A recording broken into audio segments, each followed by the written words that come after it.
Hello. All right. Okay. Welcome at this moment. I'd like to open the meeting of the Hamilton Wenham Regional School Committee on Thursday, December 15th at 7:04 p.m. Before we get started, I just want to make sure that we have one remote member. I want to make sure that Amy can hear us. It looks like she can maybe not hear us. Yes, I can hear you. I'm trying to listen on HWCam Yep, because the audio is better. So I might take like an extra second to answer. Absolutely, and I think that is the best way to do it. I think that's true. So we'll make sure we pause and give you a moment. Okay. To begin things this evening, I invite you to join us in the Pledge of Allegiance.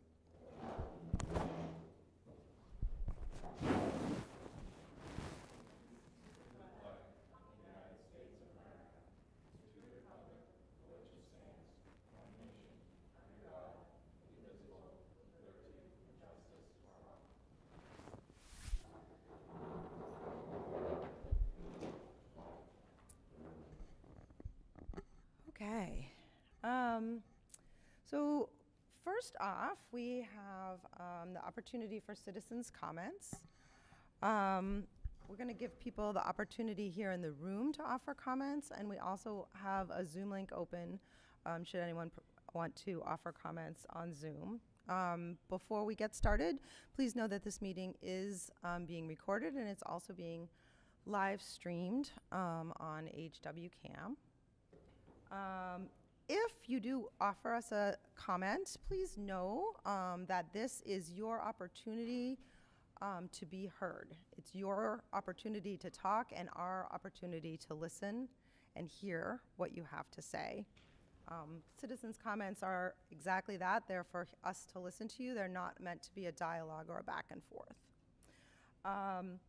If you wish to offer a comment, I'd ask that you would start by stating your whole name and please spell your last name for us so that we can get it correct for the minutes, and your address so that we know that where we get it all accurate for the minutes.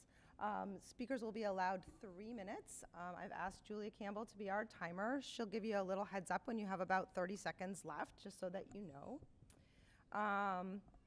And I guess I'll start with in the room. If there's anyone in the room that would like to offer a comment, I'd ask you to approach the podium.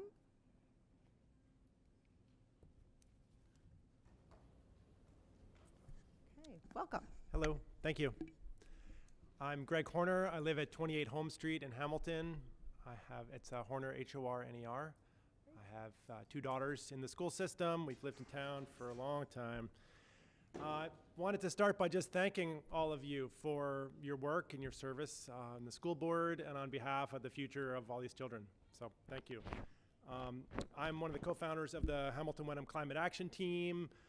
We've met with a bunch of you previously. We're also working on a better future for our children and for the planet that we all share. We're a group of residents working to reduce the collective contribution of our towns to climate change.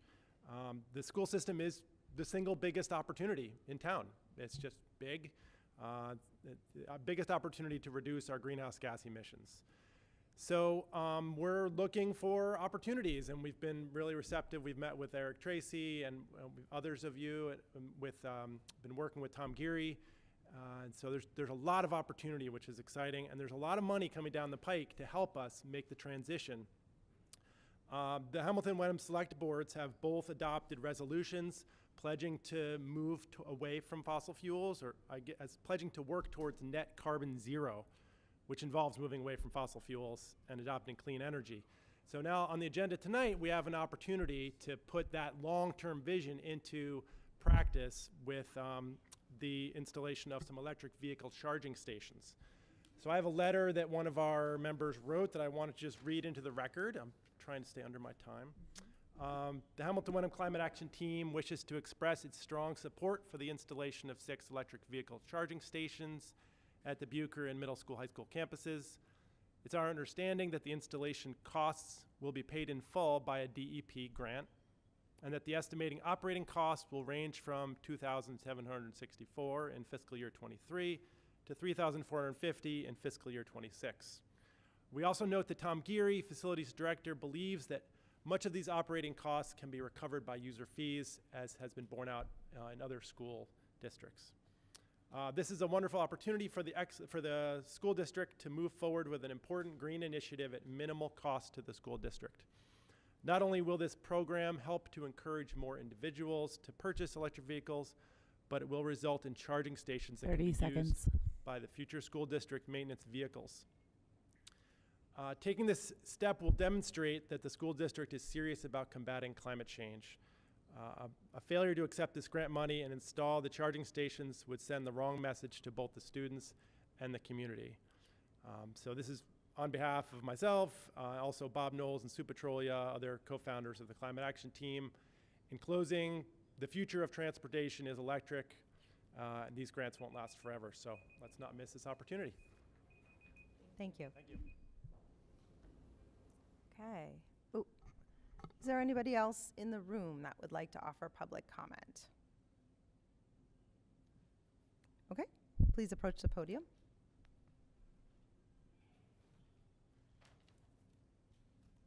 Ready, Julia? Welcome. Okay. Thank you. Hi, my name is Willa Scudder, SCUDDER, at 25 Park Street. We have 3 children, one of which is in the district, the other 2 are at private school. I would like to speak with the committee to address the policy by the district of outside guest speakers brought into the classroom. So last week, my son, who is a sophomore at the high school, sat through a presentation from an outside group during gym class. I want to clarify, he was voluntarily in the class. It was not required of him, and it wasn't in his regular gym class. It was during his free period, and he chose to sit in on it. It is not currently a part of the curriculum for 10th grade, but it was for the 9th graders, the freshmen. My son is capable of critical thinking. However, when he came home, he shared the topic, and I came away from our discussion still confused about things that were said and presented as if they were absolute facts from an outside group to a group of adolescents. So after speaking with many other parents, I later learned the 9th graders who were required to sit through the presentation were not notified of the outside speaker in advance, nor were they given an opt-out. The group invited into the school is NAGLY, the North Shore Alliance of GLBTQ+ youth. Again, my child was there voluntarily, but I would imagine it does not promote trust or transparency for the parents of the freshmen who did not receive advance notice. Brian Minigoni appropriately issued an apology and provided notice for this same exact group returning the following week, this week. Learning of the lack of transparency from the district, a variety of questions came to mind that I am sure many other parents would also be interested to hear the answers to. Those questions are as follows. Particularly with sensitive or controversial topics, 30 seconds. is parental consent required and an opt-out necessary for parents who choose what is or is not appropriate for their child at the age group? How and who chooses third-party speakers? What is the actual message intended for the audience? Why are they invited for multiple sessions? And how does this line up with the PE curriculum? If it's a part of sex ed, will there be other groups invited in, like a Catholic pastor for abstinence, an abortion clinic? Have you also identified a detransitioned adult to speak with students? Sorry, that's time. And are teen parents included also in this discussion to share their experiences? Thank you. I'll email my questions after. Thank you. Okay. Is this working? Yep. Okay. Is there anyone else in the room who would like to offer public comment? Okay. Mr. Tracy, do we have anyone on Zoom who'd like to make a public comment? Hi, Rosie. Do you want to make public comment?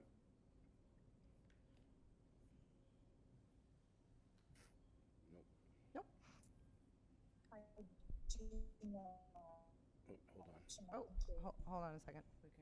We continue with our technology Cannot challenges. hear you, Rosie. Nope, she muted back up again. Rosie, if you want to watch the meeting, you can go to HW Cam. Thank you. Okay. Thank you. She was, I think she's on the wrong. Okay. All right, we will close up that Zoom link, and those members, those that are on there can watch on HW Cam if they'd like to continue watching the rest of the meeting. Okay, next up, I am going to ask Jen Carr if she will read a portion of our school committee protocols. As elected members of the Hamilton Wenham Regional School Committee, we, including the superintendent, accept the high honor and trust that has been placed in us to ensure that the students of the district receive the best education possible. To that end, we hereby commit to the following in the conduct of our business. Members will refer to constituent concerns and complaints, including issues relating to district personnel, to the appropriate person within the district chain of communication. Thank you. I'm actually going to read a portion of our mission statement, which you can see the whole mission statement over there. The Hamilton Wenham Regional School Committee will lead and inspire a district that is a source of civic pride and municipal engagement to serve the community for generations to come. Okay. All right, next on our agenda, we have our student representative, Paul Chung. Am I saying it right? Yes. Okay, and Paul's going to give us an update on some on the various things going on in the schools. All right. So right now in the high school we had a high school musical that happened on December 8th, 9th, and the 10th. It was a Freaky Friday musical. We also had the visitation of the North Shore Rape Crisis Center from Wednesday and Thursday for the freshman classes. We had also the Accord Food Pantry donation that was on the school blog, as mentioned earlier. We were supposed to have on December 14th the high school winter concert and the winter art show reception. However, these two events were moved into future dates. On December 13th, we had the Friends of the Middle School, Miles River Middle School, and the high school meeting. And we also started a small fundraiser within the school known as the World's Finest Chocolate for the freshmen, but could be accessible to the entire high school as well. High school clubs and sports. The sports we had were boys and girls basketball, and we also had the ski team, indoor track, and boys and girls hockey. As for the clubs, we had DECA districts, which also went to, I believe, Danvers yesterday. And we have a science team had a meet on Tuesday, December 13th, and there was also the ping pong club that is still going right now. For the middle school, we have the jazz band and the cooking club. On December 20th, the middle school also has a winter concert. There was also a small friendship bracelet club and Spirit Week that was happening. During November, there was also an annual turkey trot that was hosted within the middle school community. For Winthrop, they had a Winthrop holiday bouquet, I believe, in the school. They also had a book fair, and the grade 4 was working on Rube Goldberg projects and having a field trip to Hammond Castle. For Cutler School, they have something on December 20th known as the Solstice Stroll, which they have once every year. And there was a Cutler cookie swap by December 19th. And finally, for Bucher School, there was Friends of Bucher cookie swap, similar to the Cutler, but having it on a different date. There was Beverly Bootstrap Winter Wishes, and there was on December 13th, there's going to be a Friends of Bucher Holiday Craft Activity. And on December 19th, there'll be a Writer in Residence by Jarrett Lerner. That is all. Thank you. Thank you. Much appreciated, always. Does anybody have any questions for Paul? Paul, I want to just say it's always a good report when you get to have a bullet point of world's finest chocolate. I think that's always going to be good. Yes, please. Thank you for sharing that. Again, you are certainly welcome to stay, but we suspect you may have other obligations this evening. Homework. Such as homework. And so you're certainly also welcome to go if you, it's up to you. Thank you, Paul. Thank you very much. Much appreciated.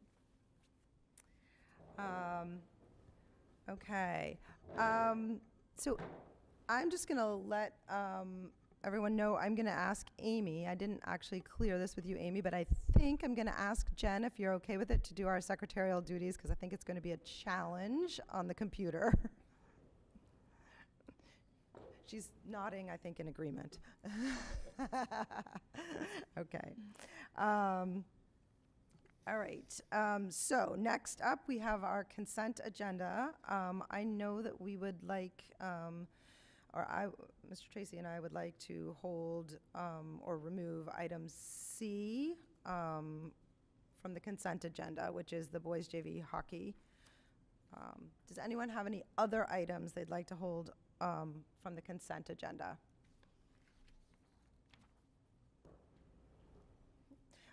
In that case, Jen, I think we're ready for a motion.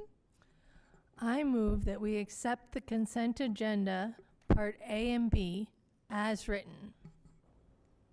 Do we have a second? Second. Second by Julia Campbell. Because we have a remote member, we'll need to do all of our votes by roll call.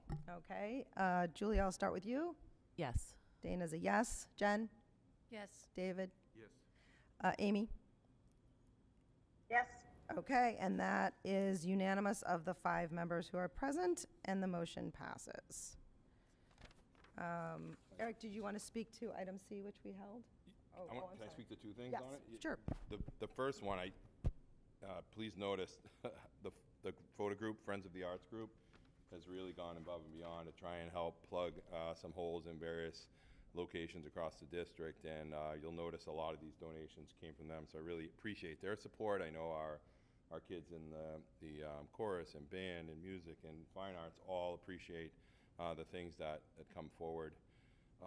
Really, again, the Ed Fund continues to come through for us. In fact, we have another grant coming next meeting from them, and thank you to the New England Biolabs for their baritone sax donation, which we can always use instruments. I know, that was a fun and unique donation Yeah. for the baritone sax. And then the C on the agenda, the JV boys hockey, we were working on a plan because we don't have enough players to put together a JV hockey team. There's a really small number of players. We had an opportunity initially to pair up and do a co-op with Danvers, and that fell through because they had more kids join than they thought were going to join, so there's really not enough room. So we are looking for options for them to be able to have some part of a season, but it's just not, this is kind of gone by the wayside. Okay, thank you. All right. Next up, we have new business, and I'd like to ask the committee if everyone is comfortable. I'd like to rearrange a little bit, and I'd like to start, Mr. Tracy would like to start with the draft of the strategic plan. So that is currently listed as item C, but unless there's any objection, I'd like to move that up. Looks like we're all okay with that, and okay.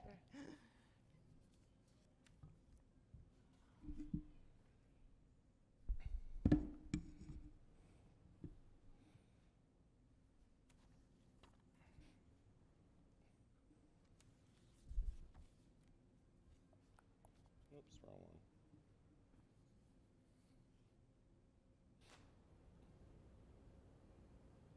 Bad part about being on.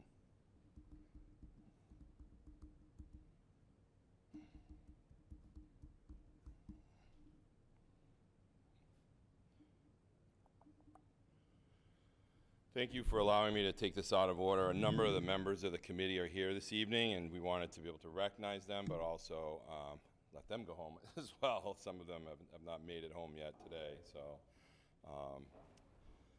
as you know, we embarked on the strategic planning process. We started last year, and we moved it forward because we really got tied up with the Portrait of the Graduate. We were able to complete that work, although about a month and a half late, the committee had agreed to move the strategic planning process into the fall, which was an extremely sensible decision. We started this summer. We met with Teaching Learning Associates who helped us through this project, and we have two members tonight who were involved heavily with our committee. I have Mr. Ed Lee and Zeph Giannetti, who were both at our meetings and worked with our focus groups and were able to help us through the process in kind of aligning things and figuring out ways to approach the massive amounts of data that we had to look at. So I really thank them and their associates for the work they did. Starting back in, I think, July, we really started having the discussions. They came to a leadership team meeting, kind of initiated the process, helped us to understand what their expectations were along the way, and they've been with us every step of the way at all of the meetings and really coordinating all of the other events. These are the members of the committee that I think need to be recognized. Several of them are here this evening. You probably all know Peter Clay, Select Board Wenham, Carolyn Shediak, she's the principal of the Winthrop, Zach Best, new principal at the middle school. We have Brian Menegoni in the back, also a member of the committee. Other members here couldn't make it. There are a couple of kids that are on here that are also involved in DECA. They are at an award ceremony right now that's occurring online, so it's a busy night for a lot of people, but everyone on the committee really, we had some great conversations, we had some tough discussions, we had some good opportunities to learn about other places outside of the school system. I think, you know, Peter Clay's investment in the committee was good for us to understand kind of from that perspective of someone who's not in the school system. Some of the kids brought some really good perspective about what they thought about within the process of being in the school. All of the kids that we had on the committee had been in the school through their careers, so that was extremely helpful. Teacher perspectives, parent perspectives, CPAC president, she was there, so we had a lot of perspective in these meetings, and we had good opportunities to be able to gather info. We had some great conversations. We had some tough conversations too. And near the end, we didn't have any conversations at all because everybody was tired, but it was a great group, and I really appreciate the work. Through this process, we came up with 6 core values, and we looked back at data, including our DEIB audit, the survey that was done specifically for this process, handbooks, policies, anything we could get our hands on that we could look at that kind of showed us some repetition across the data for coming up with our core values. And the core values are something we can lean on for various things like budget discussions and foundational conversations. Our core values are having a passion for learning, sense of belonging and inclusivity for everyone. That includes adults and students. Being curious, we really want, you know, a curiosity to be at the center point of things kids are doing in the classrooms, but also teachers as well.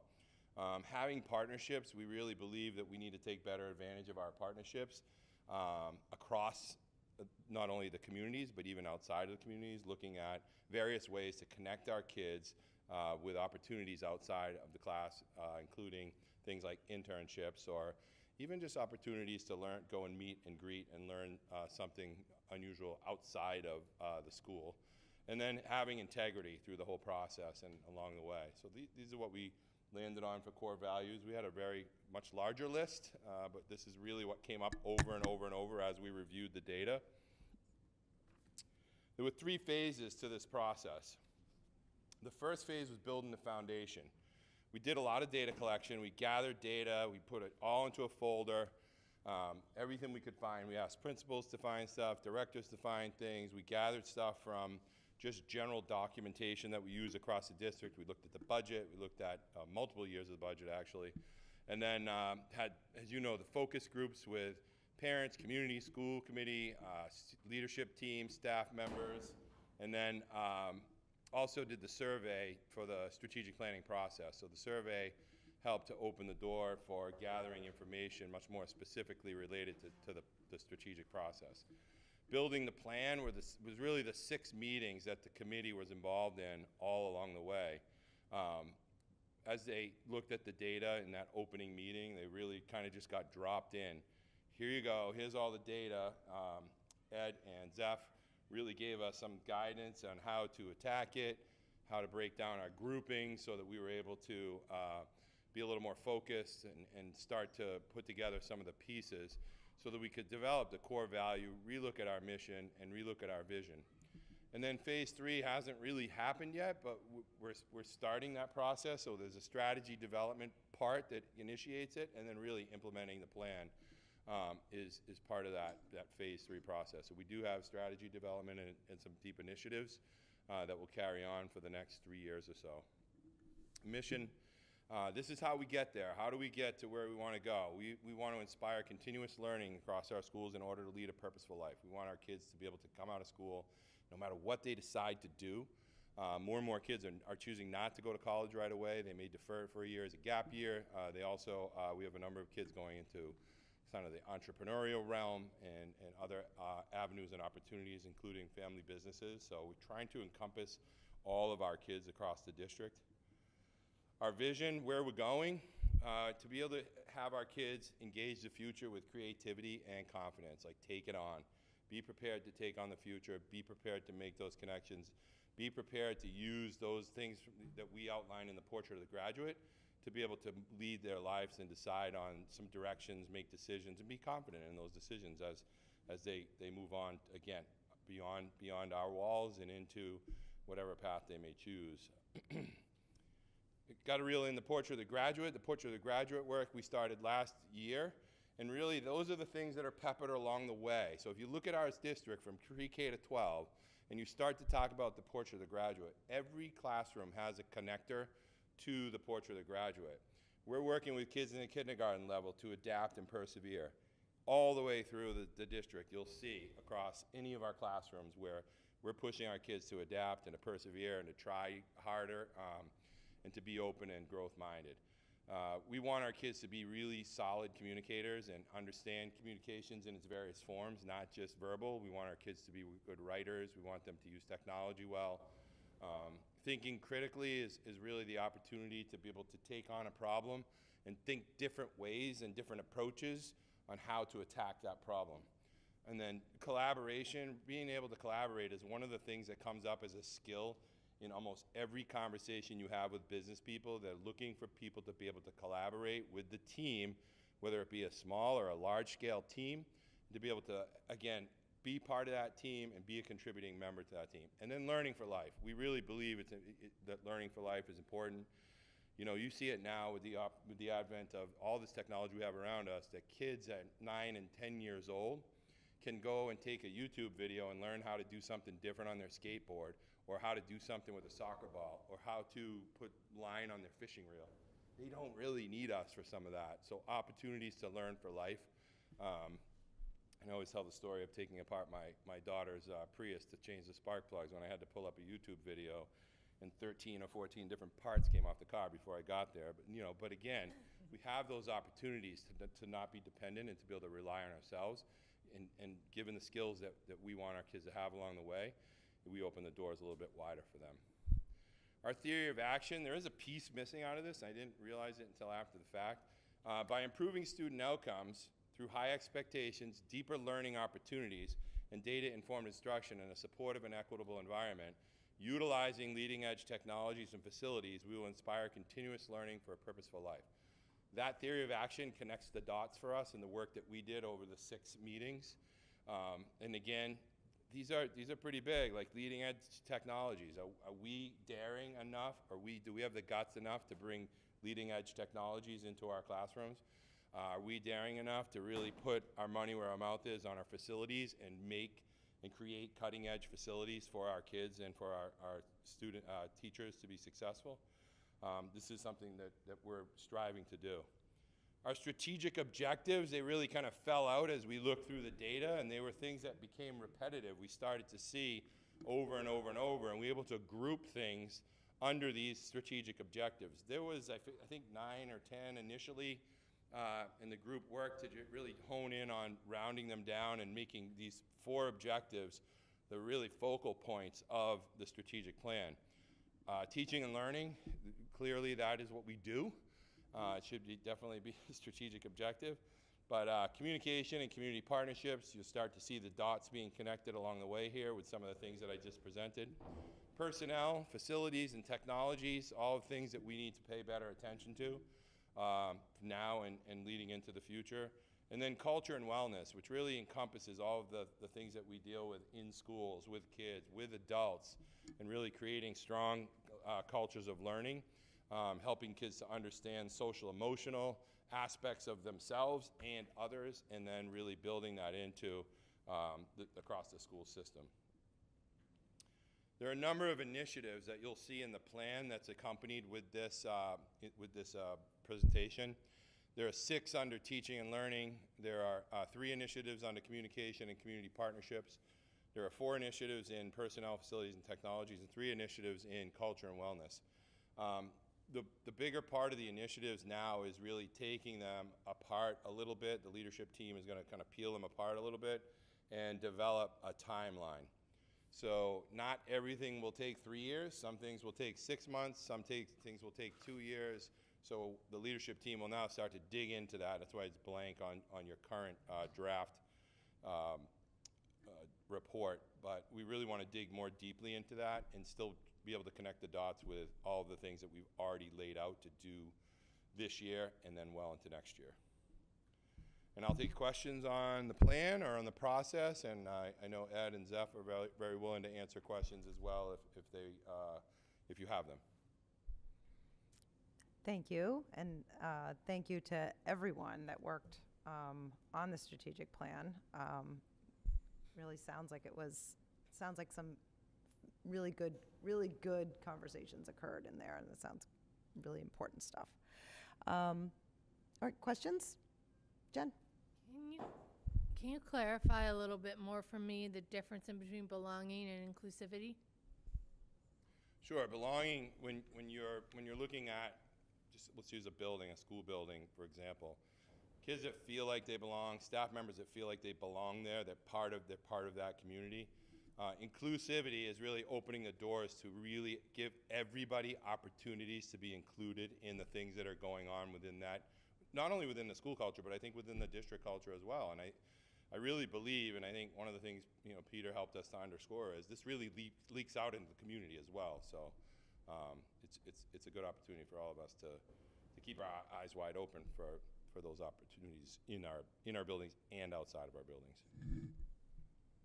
Yep. Thank you. Other questions? David? No, You were there. I know. Yeah, he was in the middle of it. I have to say it was a great process, and I think there really were great conversations, and it knitted together a good sense of teamwork. And I think the end result is a good one and a good roadmap. So I compliment everybody involved. Yeah. It's definitely one of those things where, by the time 6 o'clock rolled around, you could see people's eyes rolling in the back of their head, but we persisted, and they were able to continue to move on, and it was good. It was a quesadillas are the favorites, by the way, if we want to know what foods are for the group. So. Looks like Amy, do you have a question? No. Julia? Yeah, just a brief question. Will there be more meetings around this once the implementation starts happening? No, really, we take it from here. I mean, we could say, yeah, let's meet again. There is a little bit of tension around the mission, and I think we'll take a look at that one more time, but I think the work that the group has done is really strong and really represents what they saw across the data. And I think the bigger part of it now is that really defining that timeline, how long each of these initiatives will take. Some of these initiatives will take the full 3 years and beyond. The best example is the one under teaching and learning under MTSS supports. We've started that 2 years ago. That will still go for probably another 4 or 5 or 6 years as it grows through the school system. We're kind of moving into the 6th grade now and growing that through the school system. So. Yeah, thank you. And yeah, thanks all the members of the committee for doing this work. I just had a quick question about sort of the timeline for the timeline. I know you said that that's sort of the realm of the leadership team is to create the timeline for each one of the initiatives. Do you have a sense of when and or how long it takes to get that fleshed out, or is it an ongoing process? It will probably take us a meeting. Like we happen to coincide with school committee meetings, leadership team meetings happen on the same day in the morning. So there was no opportunity to do it before here. So the next meeting will begin that process. The leadership team, the members who were not involved in the process, were introduced to the strategic plan at today's meeting, with giving kind of the idea of we're going to lay out this kind of long-term plan and the timeline, but also I've asked every director and every principal that was in this leadership team meeting to start to think about ways they're going to now integrate this into the work that they're doing in the building. The kind of interesting piece of that is it should happen naturally. There's a lot of connections, as you may have seen. It's going to be interesting to be able to sort some of the things we were able to do. But the one kind of final piece of the puzzle that's not done yet is the TLA team is going to bring this to a designer, a professional designer, and we will end up with an electronic book that we'll be able to post on our website that basically done by a professional graphic designer that will outline this whole plan and be able to, so we do have a short window to be able to nail that down so they can get their work done without interfering with them. So my intention is to have this open for any conversation with the school committee, and then beyond that, take a vote in January to finalize it. Great. Thank you.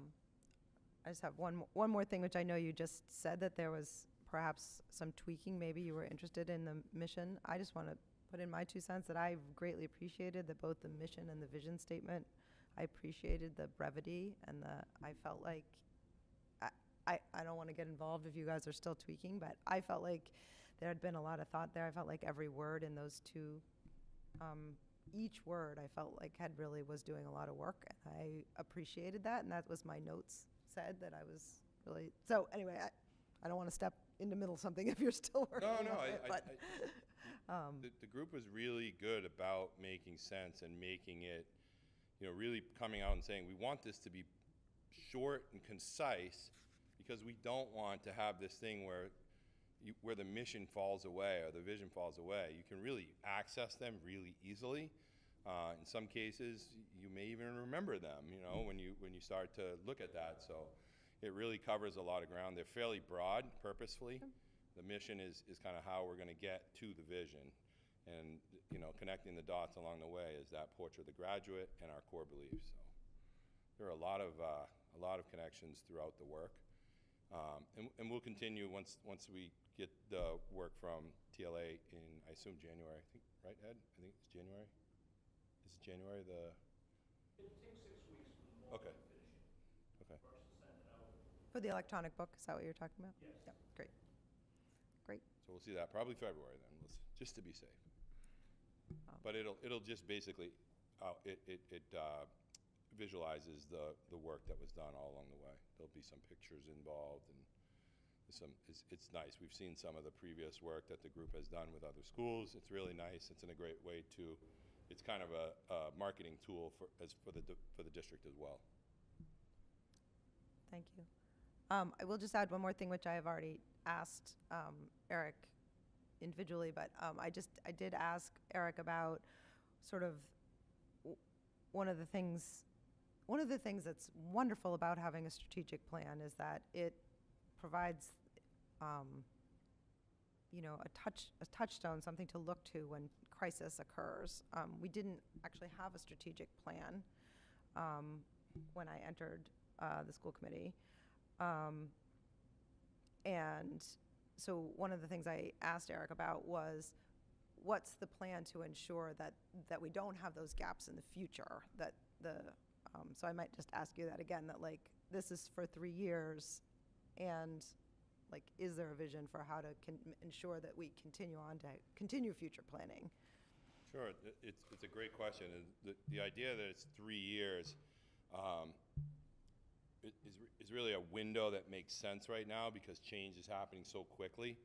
But as we get into this and get into about 2.5 years, we start to go back and say, okay, let's relook at the work that we did.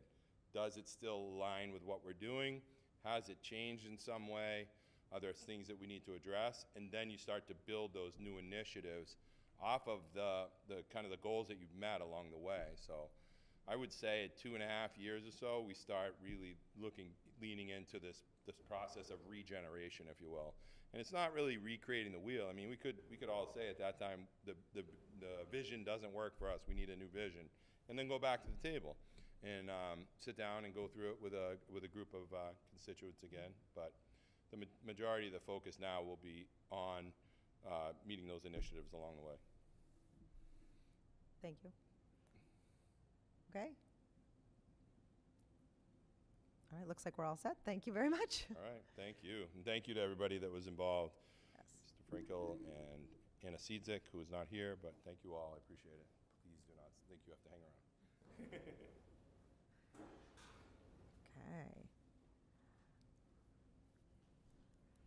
I appreciate you all coming. Thank you.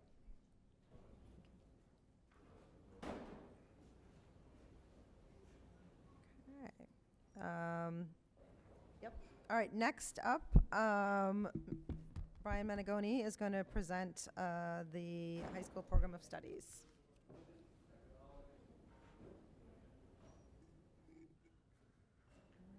Good evening, everyone. The first thing I'm going to present tonight is proposed changes to the program of studies for 2023 and 2024. I provided the committee with a memo that highlights all of the proposed changes and the draft that you received of the program of studies. All those changes were actually in there in red. So what I plan to do here is to go over the substantive changes related to the courses that we offer at the high school. The first one I'd like to highlight is a shift in the Algebra 1 and Geometry sequence. Currently at the high school, we have all of our 9th graders take geometry, whether or not they've taken Algebra 1.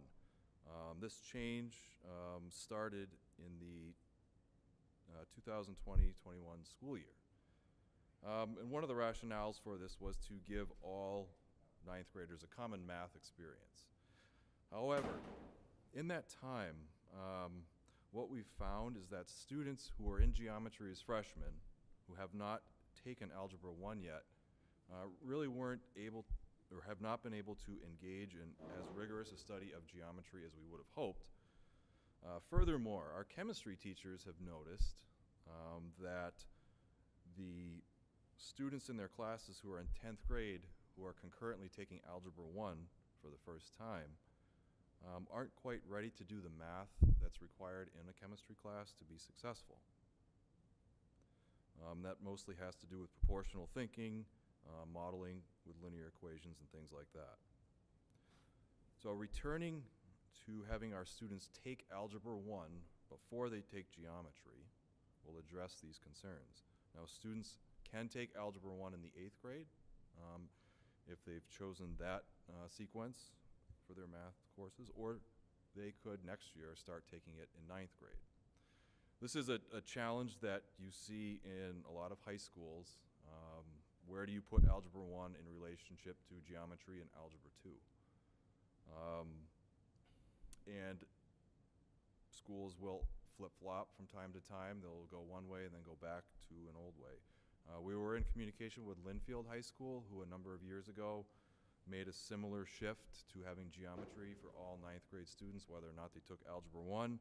And in the past 2 years, they shifted back to having that Algebra 1 experience occur first. One of the gains that we get from this would be the ability of 10th grade students, if they take Algebra 1 as 9th graders, to take 2 math classes, geometry and Algebra 2 at the same time, if they really desire to take calculus as a senior, because taking calculus as a senior would require that you either start Algebra 1 in the 8th grade or you have that double up year just to make sure you make it all the way through the sequence. So that's the first change to the program of studies that I'd like to present.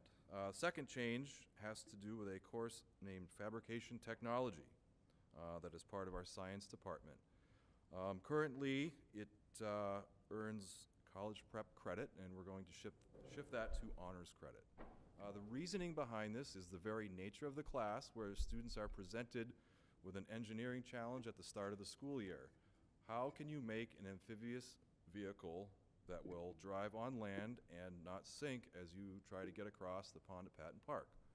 Sometimes they're successful and sometimes they are not.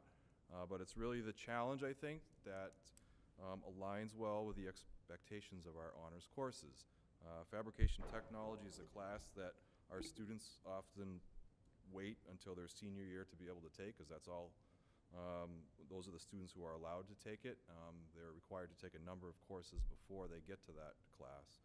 And so we feel that because this is really the most rigorous course that we offer in that particular program in the technology and engineering wing of the science department, that it is deserving of honors credit.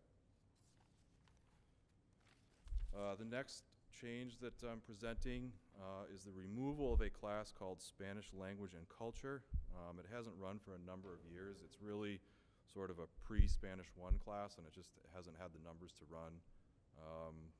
You know, we would like all of our students who start a language in the high school to begin either in Spanish 1 or in the next course that we're proposing to offer at the high school would be Mandarin 1. Currently, students who are in the Mandarin program in the middle school will take Mandarin, the sort of exploratory experience in 6th grade, 7th and 8th grade, they'll have Mandarin, and then when they come into the 9th grade, they start in Mandarin 2. However, for students who are new to our district through school choice, move-ins, or for students who, for whatever reason, didn't start with a language in the middle school, their only option would be Spanish. So in the name of equity and opportunity, we'd like to give kids the chance to be able to start in Mandarin.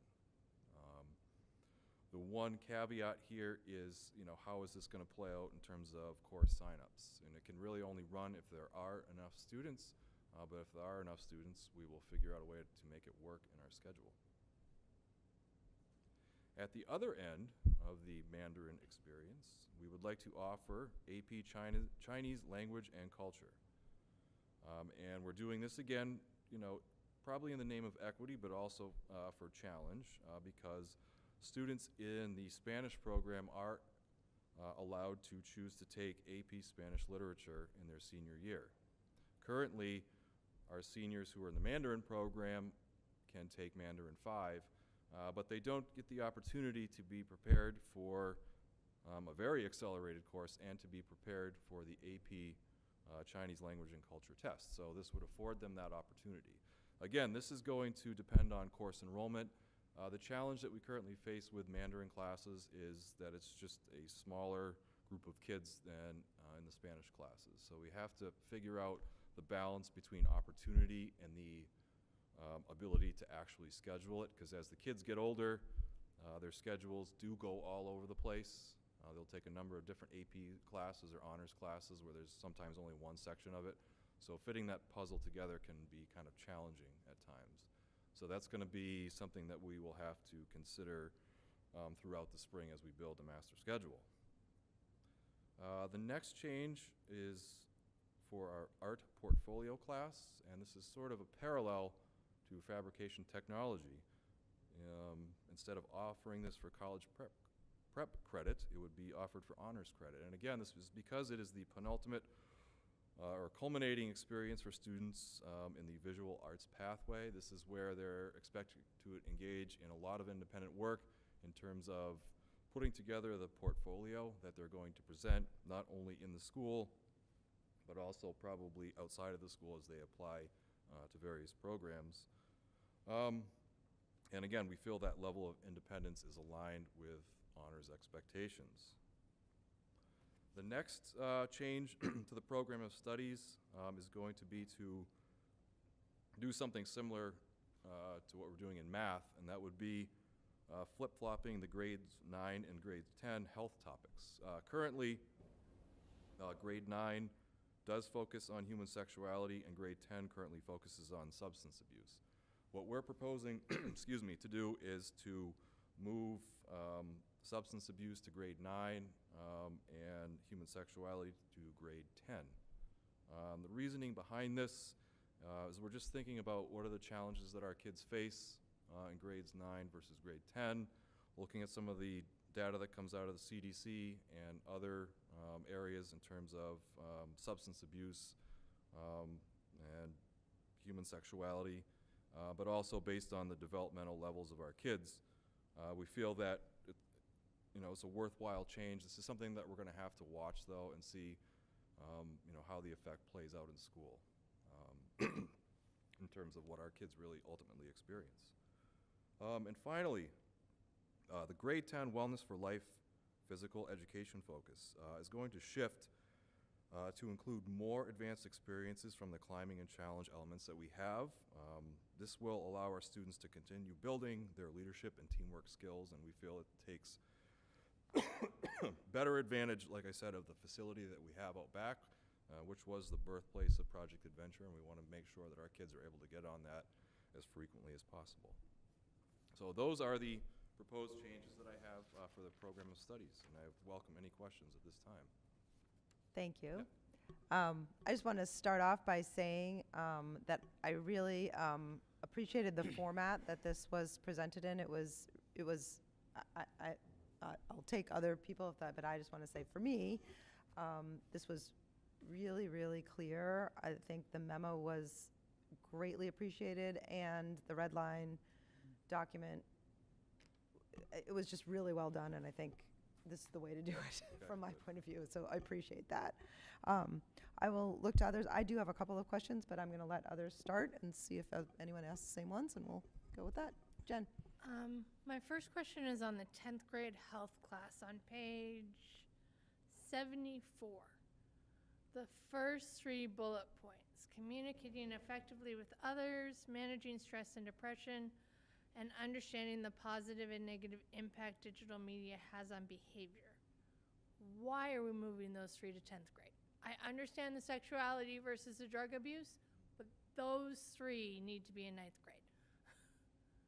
Can you read those again to me? Communicating effectively with others in multiple situations, managing stress and depression, and understanding the positive and negative impact digital media has on behavior. Those 3 seem more like we'd like to get those topics out as soon as possible.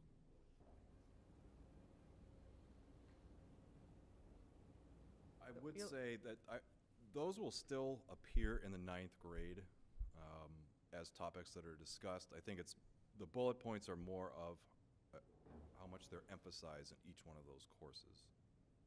Okay, can we put them, I don't have a problem listing them twice. Can we put them in Sure. twice, please? Yeah. Thank you. Julia. There's another way to Oh. to illustrate that. Because we're moving the human sexuality component to 10th grade, and a lot of that is dealing with relational things. It's still going to be discussed in 9th grade, the relational work, but you may be doing that through the context of substance abuse as well. So that kind of work is still going to be done. You're walking in through a different door to do that. Absolutely. Thank you. Julia? I just have 2 questions. One is for the health classes. It looks like it's, yoga and group fitness and climbing. What are the opportunities for children with physical disabilities? All of the classes that we have would be adapted in their student's IEP or 504. We would note that, and the specific accommodations or modifications to that curriculum would be made based upon that student's particular needs. In larger schools where you may have a bigger, more diverse pool of students with disabilities, you may see a specific adaptive PE program. I think that would give more detail about that and have courses specifically for students with significant disabilities. That's not the profile of student we currently have right now. It's not to say that it couldn't occur, but again, on the scale that we're operating at, that kind of work would be done through a student's IEP or 504. Okay. Yeah, I wouldn't want them to miss out on the leadership if they Correct, can't do correct. the And climbing The activities. teachers are very good about including all kids in that experience, in a variety of ways, but they do make sure that all students are able to access that. And my other question is, I don't know really how to ask this, but at what age do they start talking about digital media and social media? In and middle school. Middle school, yeah. okay. And is that part of a specific curriculum, or is it part of, it's kind of interwoven? It's going to be interwoven into all classes that kids will take. Okay. And I can think specifically in history, one of the things they do is evaluating sources, and looking at digital media as one of those places where you get sources. So it's embedded across the curriculum, and a number of years ago, when all of a sudden we were flooded with technology, it just so happened we're used to it now. But when we became a one-to-one school or crept towards that, we put that in the health and PE curriculum specifically because we know all kids were going to take those classes, and it was pretty easy to box it up and put it there. Now it's more interwoven across the curriculum because we've all gotten more used to dealing with that. And another thing that I didn't see on here, and forgive me if it's in here, is there discussion about eating disorders and disordered eating and body image? Yes, there is. And off the top of my head, without scanning through all of this, it is discussed in the health and wellness classes. Okay, and that would start in middle school, or? I don't know if they would do that in middle school. High school, definitely they would do that, or we do that. But I can't speak to the middle school, how they approach that. Thank you. And I would just want to also echo what Dana said in terms of how it was so easy to clearly pull out the changes, and that you explained why the changes were necessary and the rationale behind them. I think that was really helpful. So thank you. Just to answer the middle school question, there is overlap. The middle school structure is different. They have a specific health class, and then they have phys ed, where in the high school they combine them and they split across a semester.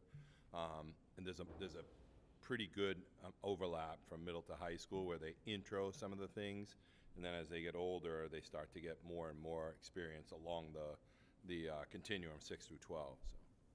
So there's definitely, like, social media is a piece of the health and wellness curriculum. They just don't go as deep as they might go in the high school, where they start to make connections to other things. Where they could bring in what social media, can drive depression in some cases, or can drive focal issues, things like that. So it kind of grows as it goes, if you will. Okay, thank you. Okay, other people with questions? Yeah, I guess, has there been a top to bottom, it sounds like it has been, I'm just going to ask the question anyhow, review of that building block approach of, maths requires building blocks, where if you miss a layer, it's very difficult to comprehend the next layer. And then that feeds into each of the sciences. And it sounds like you've at least identified one instance where you needed to change the order. Has that been a comprehensive review of all of those sort of building block issues through the curriculum? So it was a little bit difficult to hear, but it sounds like you were... Something got turned on over here. Okay. Like there's a new, something's a fan or something is going on. So both of you are actually a little hard for me to hear right now. Oh, okay, is that better? Yeah. There you go. Yeah, Is that oh, clearer? yes, that's Sorry. much better. It sounded like there'd been at least a partial review that required the mathematics being done earlier, because otherwise they couldn't comprehend and deal with it in several other subjects. But has there been an end-to-end kind of view of all of the sciences and maths to look at those discontinuities or those incorrect orders? I think that the shift back to having Algebra 1 for geometry is the major thing that had to happen. It feels like the sequencing for the rest of the math classes really lets the science classes happen the way that the science department would like them to. So this was a try at perhaps getting kids a common 9th grade experience. It was also a way, having Algebra 1 after geometry was a way for kids who maybe struggled with math a little bit to put Algebra 1 right next to Algebra 2, because the issue that we're going to have to deal with as we go back to this is it's going to be Algebra 1, then geometry, then Algebra 2 for kids. I think, you know, we have a fix for that and really emphasizing algebra through geometry, so that way when kids start in Algebra 2, they're ready to go. But I think this shift back to having Algebra 1 before geometry, and therefore helping the kids out with chemistry, is the major change that really needed to happen. Because then when kids, if they choose to take physics their junior year, having that Algebra 1 is really the big key. That's what they need. And also the geometry as well will help them in physics their junior year. So it seems to realign math and science.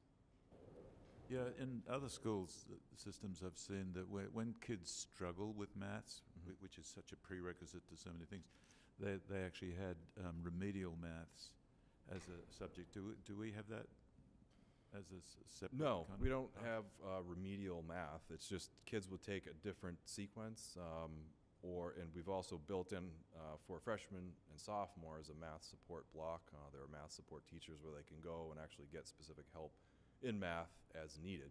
That the goal is to keep our kids together, to keep them on grade level as a group, because we don't want to accelerate any learning gaps that may exist by putting kids in a remedial class, and then the rest of the kids kind of just continue with their sequence, and that gap gets even bigger.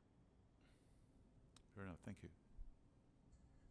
Okay. Amy, did you have any questions? Okay. I do. I have a couple questions. I feel, I'm not really sure, but I feel like Michelle Bailey maybe asks this question every year, so I'm going to ask it because I wondered about it. On page 40, this is, I know this has been this way for a while, but I actually genuinely don't know the answer. I know that we have a note that AP US History, Psych, and Econ do not fulfill any part of the 3-year history requirement. Correct. Why is that? They're not aligned with the state frameworks, for U.S. history, and the other expectations in social studies. That's the simplest answer that I can give around that. We want our kids to have that freshman through junior year experience together.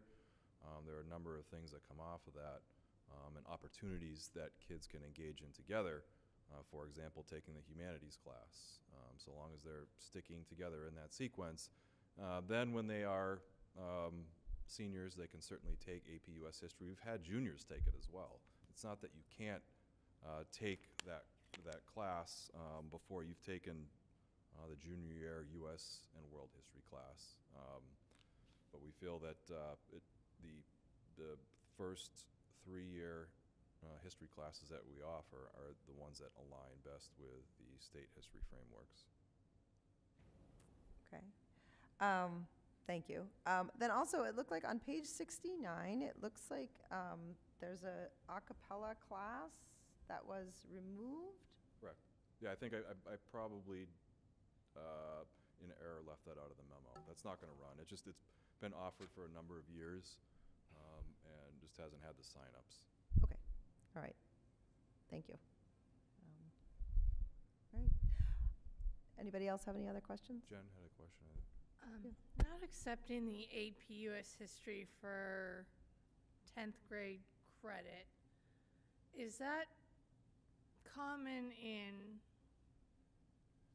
most of Massachusetts? Because I've heard about some schools that actually will count it. Is that something that's unique to Hamilton-Wenham? It's not unique. Some schools do that, and some schools don't. I've seen some schools have that as an option for 11th grade, and some schools haven't. We just don't feel that course aligns with the state history frameworks, and for whatever reason, another district may feel differently about it. Again, I think it's important that we keep the freshman, sophomore, and junior year history experiences as they are, because the English teachers also align some of their curriculum with those classes, and so they're talking back and forth about different texts that they will use. If we allowed all of a sudden AP US History to be one of those classes, then that kind of falls apart a little bit. That makes total sense. Thank you. Okay. So, Mr. Menegoni and Mr. Tracy, what do you need from us this evening? Vote to approve it. So, guess I'm wondering, because I did hear, it sounded like there was one small tweak that you agreed to. Is that accurate? Correct, yep. Yeah. Okay. So I think we need a motion to approve it, if you're willing to do that. I move that we approve the high school program of studies as presented with agreed upon changes. Do we have a second? Second. Second by Julia Campbell. Is there any further discussion? No? All right, I'm going to start with you, David. Sure, yes. Jen? Yes. Dana's a yes. Julia? Yes. Amy? Yes. Amy's a yes. And that is unanimous of the 5 members present, and the motion passes. Okay. Thank you very much for that. Okay, are you just sticking right in there and doing the NEASC presentation? Yes, I am. Is it all right if I put my screen up there? Yeah, you want to switch? Yep.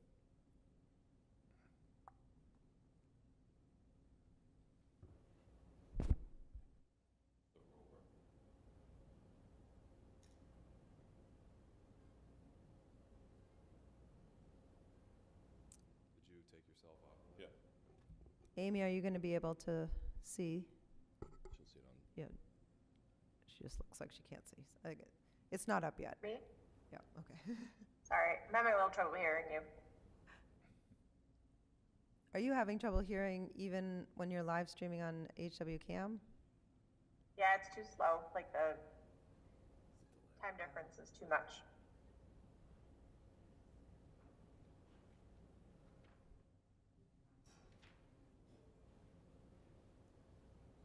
Okay, so this is going to go on probably a little bit longer, so I apologize. But it's been a long time waiting, but I'm happy to present the report from the visiting committee who came to us as part of the decennial visit in March. There has been a bit of a delay in terms of receiving the report and presenting it to you.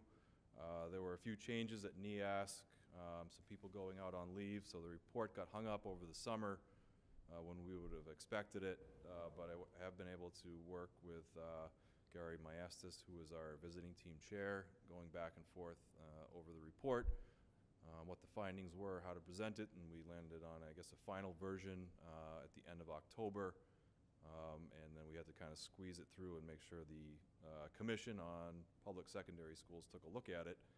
At the present time, we don't have our accreditation letter yet. What they were able to approve was the report. So they're currently going through the report and going to consider all of the writing and findings of the visiting committee and finally issue our accreditation status. So that's still, we're waiting for that. Wanted to make that clear before I get started. The NEASC process, just so you know where we fit and how this all came together. You can see that the collaborative conference occurred in the fall of 2019, and this is where we did a pretty exhaustive self-study of everything that goes on in our school as it pertains to the standards of NEASC. So we had a great collaborative conference, I thought. The committee who was a part of that issued a report, gave us some findings, recommendations, and commendations, and then all of a sudden the pandemic decided to show up. And that really, obviously, was a hindrance to our progress and doing any work related to NEASC as it was described in the report from the collaborative conference. However, school became slightly more normal last year, so we were able to prepare for and host the decennial visit in March of 2022. And the purpose really of that decennial visit is to see the progress that you've made with respect to the priority areas for growth and recommendations that the collaborative conference made in 2019. So I will talk about the report from the decennial visit, how we have done with respect to our priority areas for growth and some of the other recommendations. What is due to NEASC and in October of 2023 is going to be a follow-up report called the First Report of Progress and Planning that will include a new school improvement plan that will address some of the things that they've highlighted in the decennial report. So we will be working on that, in the coming weeks and months, and hopefully have that finalized by the end of the school year. And then you can see how the rest of the process is going to move along. There will be a 3-year report of progress and planning, and we will have our next collaborative conference, and I can't believe I'm actually saying this, 2030. That will happen again and really begin this cycle all over again. NEASC, I think, has done a nice job in response to feedback from member schools in turning itself from a checklist, I think, really into a collaboration that helps schools get better and continuously improve. I wanted to just quickly thank all of the decennial visit participants. First of all, our steering committee. This is the group that put everything in place. They did the planning. They made sure the visiting team had everything that they needed, that the school was well organized and ready for the visit. They did an outstanding job. They're already very busy, but they were able to fit this into the school day, so it was pretty amazing. I want to acknowledge the work of the visiting committee. I was just on one, went to Wareham High School, and really understand what a NEASC visiting team has to do. You take time out of your professional life and your personal life to help another school learn about itself. It's an incredible professional development experience, and I thank all the individuals here for the work they did. But I think really importantly, the faculty, staff, students, families, and our central office were a huge help in getting this done. Our teachers welcomed NEASC into their classrooms. Our students spoke with them, showed them their work. Parents met and discussed their experiences as members of the community, and central office helped us out immensely getting this visit organized and completed. The real purpose, like I said, of the decennial visit is to help us review the priority areas for growth that were identified in the collaborative conference in 2019. The visiting committee also updated our foundational element ratings, which I'll go through in a little bit. They reflected on the student learning that they observed while they were here for 3 days. They talk about our capacity for continuous growth. This is kind of a confusing thing that I learned a lot about on my visit to Wareham, but it makes sense now. And then they provide you with a list of commendations at the end as well. The foundational elements, and so I'm going to put the priority areas last because I think that's kind of the most important part of this whole process, but the foundational elements, these are the part of the NEASC standards that NEASC really considers when assigning your accreditation status. The ideal here, obviously, is to meet the standard. There are going to be times where schools do not meet the standard. What NEASC really wants to see is that you have a plan for fixing it, for meeting the standard, and that their emphasis again is on continuous progress and growth. So for the first foundational element, do we provide a safe school? Both in 2019, 2022, the teams found that we met that standard. The second foundational element, talking about having a written document describing core values, beliefs about learning, and vision of the graduate.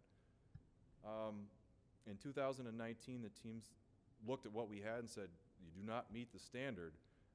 Interestingly enough, last year when they were here, they were actually in the district as we were approving and finalizing the portrait of the graduate. But because it wasn't fully done and vetted and it hadn't come before the school committee yet, they said it does not meet the standard. Furthermore, we hadn't done the core values, beliefs about learning work that we just finished as part of the strategic plan. So those things weren't in place at the time of the visit. Now they're very close to getting there. In terms of the third foundational element, having a written curriculum and a consistent format for all of our classes. In 2019 and 2022, the visiting committees found that that we do not meet the standard. And I'll discuss that a little bit later in terms of the priority area because it sheds some light on where we're actually at. But when they were here last March, they could not say that we had a written curriculum for all of our classes, even though we were working on that. The next foundational element, do we have a school improvement plan? We do. We're required to by law. That's nice. but I've also found it to be a great tool for keeping us on point throughout the school year. In terms of having intervention strategies, this is the fifth foundational element to support our students.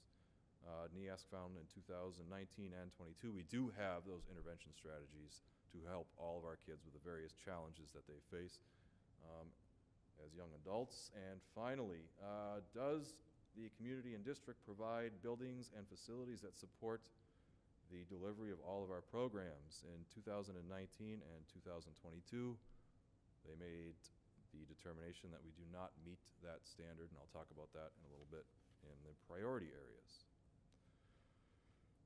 While NEASC walked around the building and barged into classrooms and spoke with teachers and spoke with kids and looked at students' work, I'm really happy to report that NEASC feels that we're built on student-teacher relationships. And through those student-teacher relationships and smaller class sizes that oftentimes help those relationships form, we do a good job of offering feedback and assistance to our kids to help them learn and grow. We offer kids a lot of choice and agency in their learning, using assessment in different ways to help inform instruction, and allowing kids to learn from their mistakes. These were all things that NEASC commented about positively when they were thinking about student learning. In terms of the capacity for continuous growth, also known as the 4 Cs, this was my section of the NEASC report from Wareham, and when I got it, I was like, the one thing that I really don't understand well, I got it. But as a result of having done that work, I was able to review our own report again and have a better understanding really of what NEASC is asking for and what's really going to help us continuously improve. So what these 4 Cs are a shared conceptual understanding of learning. Do we really know what we want our kids to be doing and what learning looks like? Do we have a commitment to address the priority areas that were identified in the collaborative conference and also in the decennial report? Do we, as educators, have the competencies, skill sets, and dispositions to make or help the school improve, and is there capacity in terms of time and resources to get all this work done? Now, the visiting committee noted in their report, this decennial report, that the first 3 items are in place at the high school. They feel that we know what learning is supposed to look like, and now I think that's going to be even stronger as the portrait of the graduate rolls out, and we have a district vision for learning. The commitment is there to address the priority areas. The adults have all the knowledge and skills that they need to help the school improve. The question really is going to be around the financial need in terms of dealing with the inadequacies of the facilities and the grounds. This was a serious concern of the visiting committee that was highlighted in this section, but also in the priority areas as well. They also give you, towards the end of the report, a pretty long list of commendations that may or may not be related to some of the other sections. They really love Frisco, the therapy dog. They commented on it in various parts of the report, and I think have to agree with them that Frisco is a wonderful addition to our school, and the fact that Frisco is not just sort of a fun thing to have around, but it actually helps our kids get through the day sometimes. Again, they commented on the connection that adults and kids have with each other. It's a strength of our school. It was identified in 2019 and pointed out and emphasized again in 2022. What I like about that is I think that relational work forms the foundation of having a great school. If those relationships are not in place, it's, I think, almost next to impossible to do really great work. Because we have those relationships in place, I'm looking forward to the improvement process as we move forward and where it can take us. And the committee also, to our faces, but in the report noted, I think the commitment and pride that the custodial staff takes in the facility. It's a 60-year-old building. You can't get around that. However, our custodial staff puts a lot of time into making sure it looks good every day. They're amazed by how clean it is, but they're also amazed by how well the kids take care of it. Our students don't trash the building. Yes, they are like they are at home. They leave stuff hanging around sometimes, and you do have to pick up after them from time to time. The place is always very clean, and you know, our students deserve some commendation for that as well. They also noted you know, the work of Craig Genualdo and the athletic department. Despite the facilities limitations that they have, that they're still able to pull together all the opportunities for our students. Now for the priority area for growth, because these are the things that we're going to use to help us build future school improvement plans. The first priority area that came out of 2019 that they commented on, and the progress that we've made towards it. Refine and communicate a vision of the graduate. Okay, so we did get that done. The work now is going to be sharing that work with the community so that everybody really understands it pre-K to 12. Because it's not something that can be accomplished just when kids come to the high school. All of those competencies that we expect kids to achieve really need to, that's a 13-year process to build that. We also want to look at how the competencies can be brought to life in each classroom. We're not there yet. In other words, we've not really looked at our curriculum through the lens of the portrait of the graduate. So we need to do some alignment there. Is our curriculum and does our instructional design allow kids the opportunity to attend to the competencies of the portrait of the graduate? And finally, we're going to have to continue to work together as a leadership team, not at just the school level, but also district level, to make sure the portrait of the graduate works together with a strategic plan as we move forward. Priority area 2 has to do with documenting all of our curriculum, because that was one of the things that they said we did not meet the standard on as well. Recommendations that came out of this most recent visit, just continue to work on the curriculum so that it's in a consistent format for all courses and all subject areas. We do have shared storage for curriculum. We have to continue to maintain that because if you're doing it right, curriculum and planning are always changing, but you need to manage that in a way so that it's accessible and usable for our teachers. Make sure that we are consistently updating, reviewing, and revising our curricular documents. I'll talk about that in just a second. Encourage staff buy-in to the whole curricular process. But then when we get down to the more concrete types of things, clearly articulate and publish expectations about when we have to have this work done. Currently, we expect our courses to be completely documented by February vacation. That's what we would like to see. The question is, what is after that? We're not done. We're never going to be done with curriculum. It's not a place you want to be. Rather, the curriculum documents that we have created or are in the process of creating, that needs to be where all planning starts. Teaching is largely a planning and design process, and we want to make sure we're going to these documents to begin our planning at the unit level and at the daily level as well. It's also important to recognize the fact that having a clearly articulated curriculum really is the foundation of the Tier 1 supports that you want to see as part of a robust MTSS structure. So that's aligned with a district and a school goal as well. We need to make sure that we provide teachers with the time to continue to develop the curriculum, to work with it, make sure that they have the professional development that they need to turn documents which previously were seen as storage places, and instead, they should be seen as active laboratories of how we, again, build experiences for students. We've continuously completed curriculum audits. I think we've done 3 now to make sure we're staying up to date where all of our courses are in terms of being mapped out. And one of the recommendations they made last March was make sure you have a secondary curriculum lead to ensure there is a clear vision of the curriculum. We have that. Her name is Jen Clifford. And it's wonderful to have her in place because she is there to help ensure, really pre-K to 12, that all of our curriculum is in a place where it's usable by the teachers and it can help them plan out the experiences for our students. Priority Area 3. This has to do with making sure that kids have chances to check in with adults regularly throughout the year.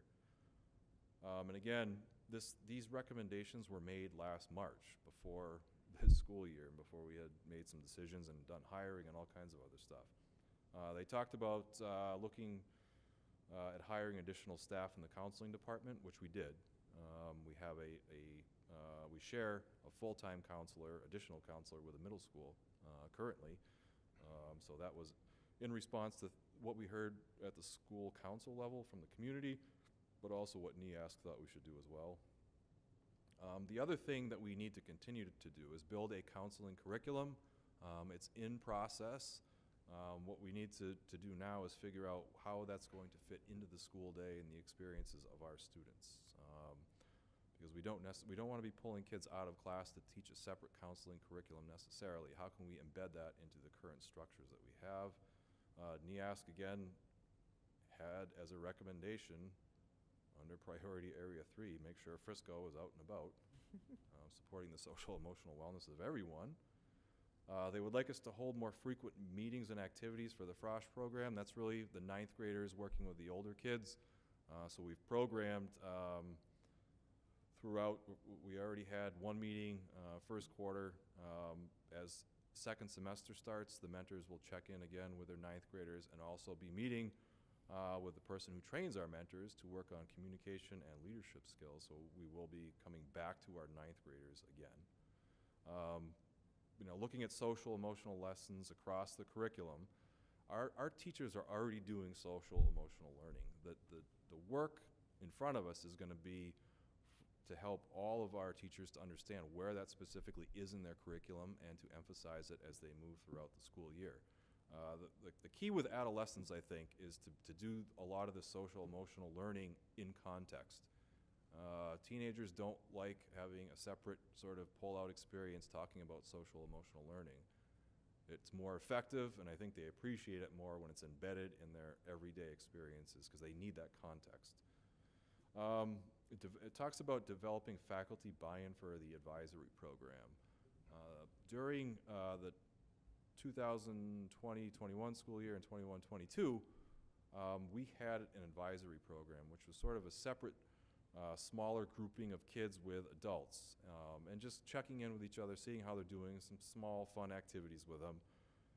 And it didn't always work, I think, because it was just another thing for teachers to do, another group of kids to know. So what we've done is, instead of advisor, we've gone back to a homeroom model where kids come into school and they check in homeroom and they're there for 6 minutes every day. We take daily attendance there, do announcements.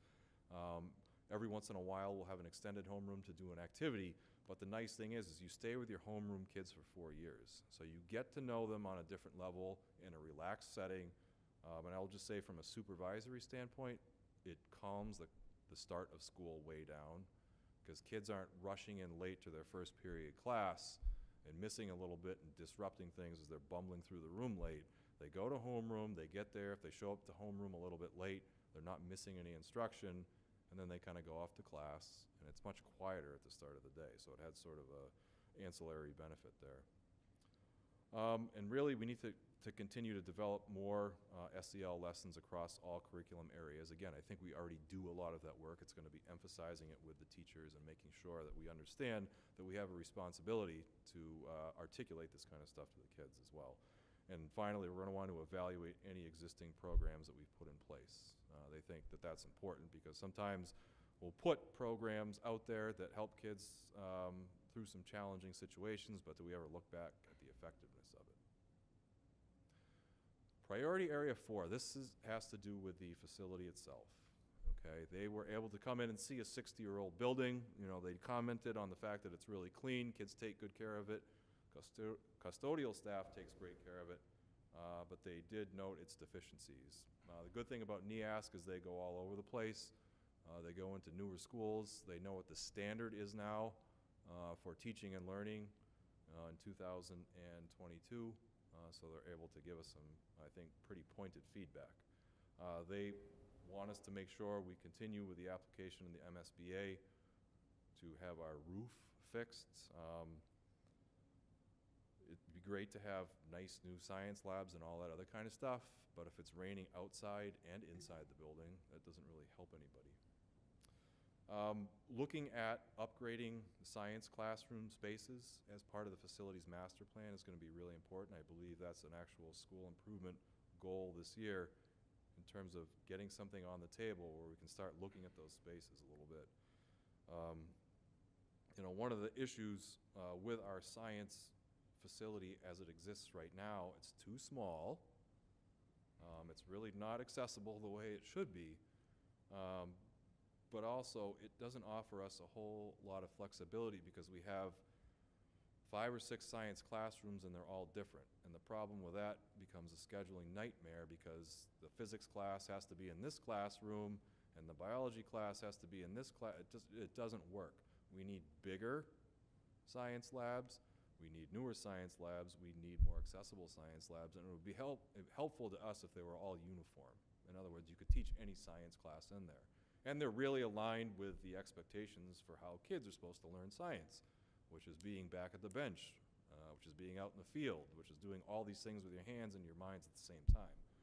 So we want to make sure that our facility matches those expectations. Continuing to work with the community on the athletic complex. No, they were able to come out to the field area in March, which is an interesting time to see fields because the stadium field had gone through what it went through the previous fall season, and it sat there all winter under snow, and the snow melts, and then you get to see what it actually looks like and what the spring athletes are going to have to deal with as they try to step on the field. You know, one of the statements that they made in the report itself was the outdoor athletic competition spaces are woefully inadequate for current needs and offer limited space for additional fields or recreational needs. I think that's a pretty strong statement to make about what they observed when they were on site.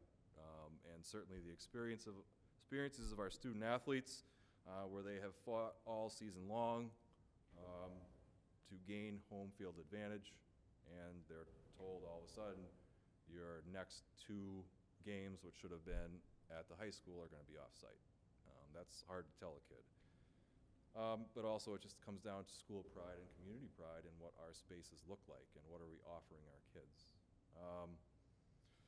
So the committee did spend a lot of time speaking about the facility itself because they saw that as probably our most important area for growth. And it requires a lot of planning, and it requires a lot of commitment on the part of the schools and the communities as well. So they realize that it is a complex undertaking, but at this time, you know, where we're at in terms of the age of the high school and the condition of our athletic facilities, it's, you know, it needs to be the emphasis right now. So what are the next steps that we have to take? As I said previously, by October, we're going to have to produce a report on progress and planning.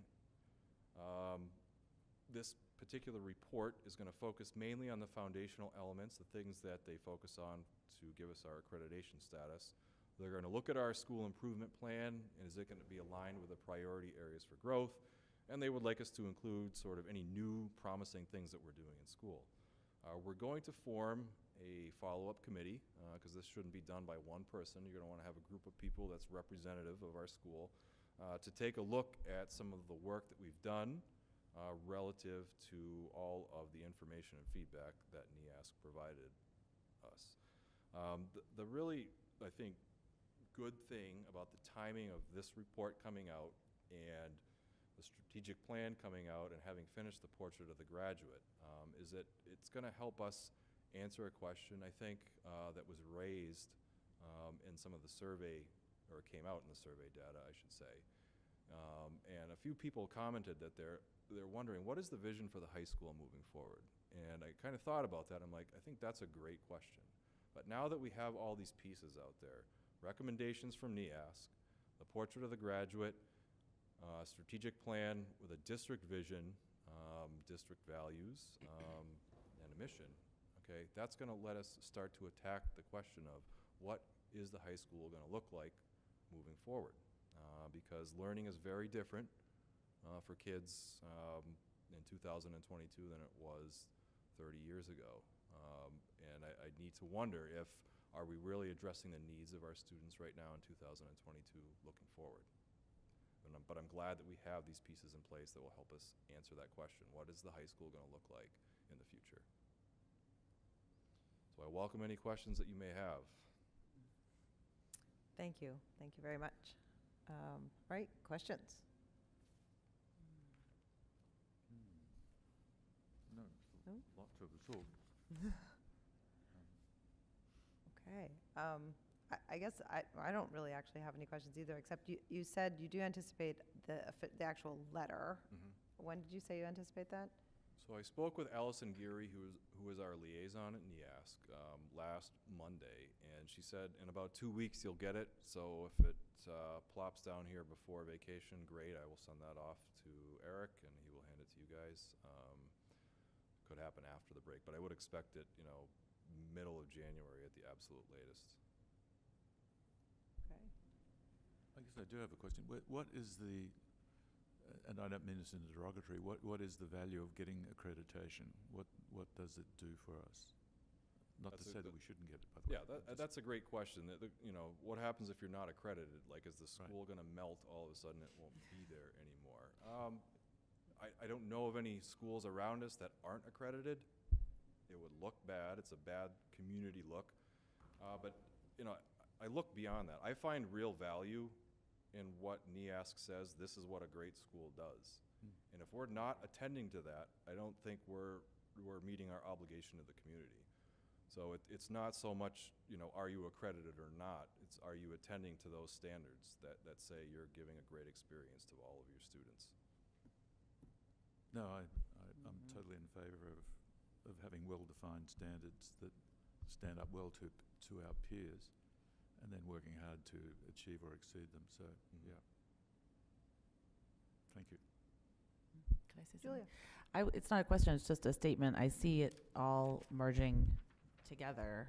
I see these recommended priority areas going with the school improvement plan, going together with the strategic plan, working with the goals that we work so hard on.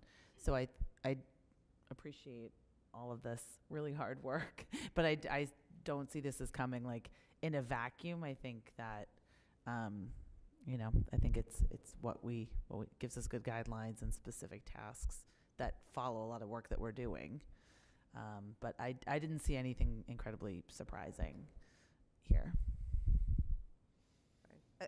I just want to reiterate, I think what Julia just said, the part where it wasn't a surprise, I think is,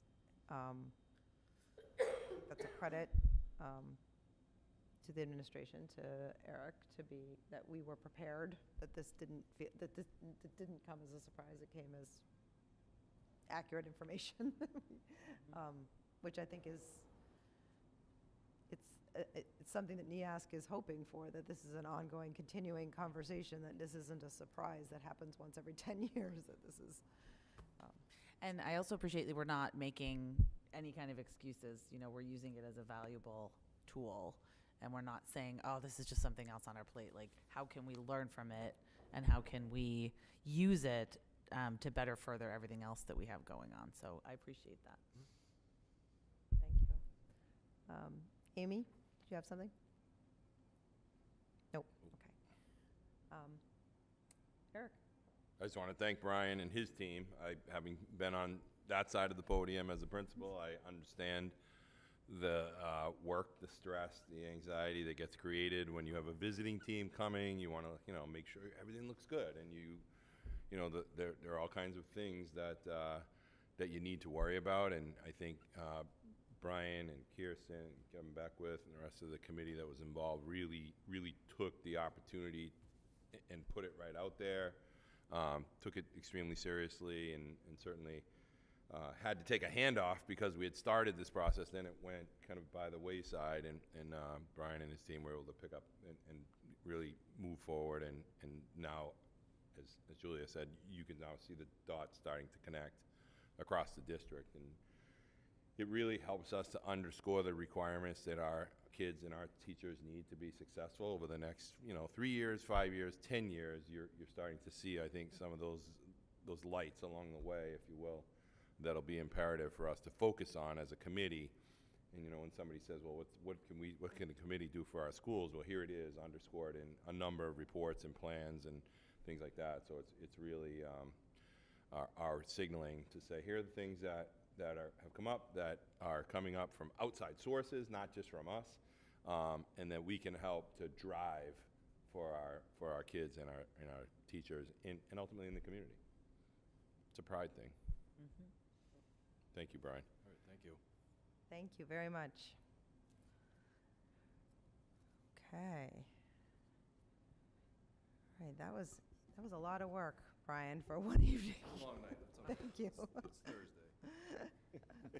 It's Purple Thursday. Okay, so next we actually have two. These are a little bit unique. We have the two. So I did go back and because with the exception of David Polito, who's not here this evening, nobody was here the last time we would have done this.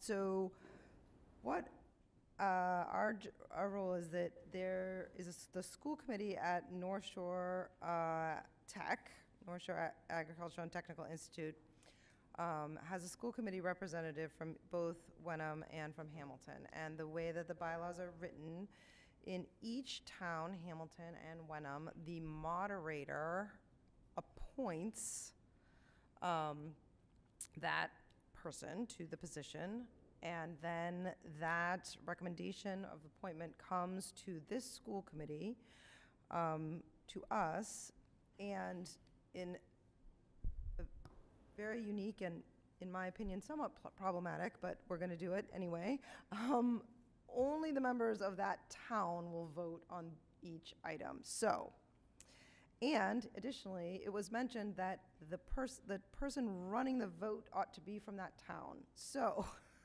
with that being said, so just for clarity, so Amy and I live in Hamilton, so we will be participating in the Hamilton portion of this vote. Jen, David, and Julia live in Wenham, so you will be voting only in the Wenham portion of this vote. And since Jen was lucky enough to arrive early, I asked if she would run the Wenham portion of the vote. So this, I'm going to turn over the chair briefly to Jen, and Amy, you and I are not going to participate in this part of the meeting. Okay, go ahead, Jen. Okay, does anybody have any comments, questions? Yeah, the question, exactly what are we voting on? Whether we're going to reappoint John Bucco. To the Essex North Shore Agriculture Technical School District. I don't know him at all. I don't either. I know him, but If I may. Yes, I would love for someone to vouch for him. I'm only speaking, don't I'm know. going to say there is an exhibit there. I don't know if there is an exhibit. There are two exhibits. One is the recommendation, and then one is from, I believe, did we put it on here? Yep. Yes. There's a letter from, It's on the screen oh yeah, for the first one. Oh, from the town moderator. from the didn't town see that. moderator, and I believe there was also a letter from, and from the superintendent of of Essex. Essex For Tech. Essex, yeah. Okay. I'll be quiet. Can I maybe clarify it? Mhm. The appointment really comes from the moderator, and we can either say yay or nay. So it's really supporting the appointment that's been made by the, whatever town moderator. Right. So it's, And it appears as if Mr. Bucco has the support of the superintendent director as Correct. well. Okay. Going forward, would it be possible to get more information on the individual candidate? Like maybe just a candidate statement? I would think we could ask for that, yeah. I mean, just, yeah, But Eric, you support this Mm-hmm. particular person? Yep. that's all you do. Okay, And if the moderator does, I certainly can't second guess that. so we need somebody to make a motion? Do you want me And to make a second it? motion? Mm. I just it's not the whole school committee. I move that the Wenham residents of the Hamilton Wenham Regional School Committee reappoint John Bucco to the Essex North Shore Agricultural and Technical Institute School Committee.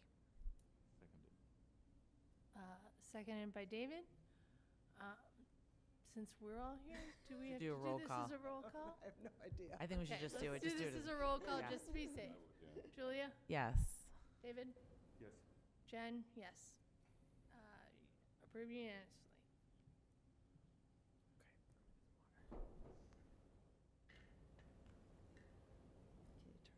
Can you give it back to me? Now I can give you back the chair to Dana. Thank you. Sorry. All right, I guess I could have just been, that was it. Okay, Amy, you ready? Yep. Okay, would you be willing to make a motion? Sure. I move that the Hamilton residents of the Hamilton Wenham Regional School Committee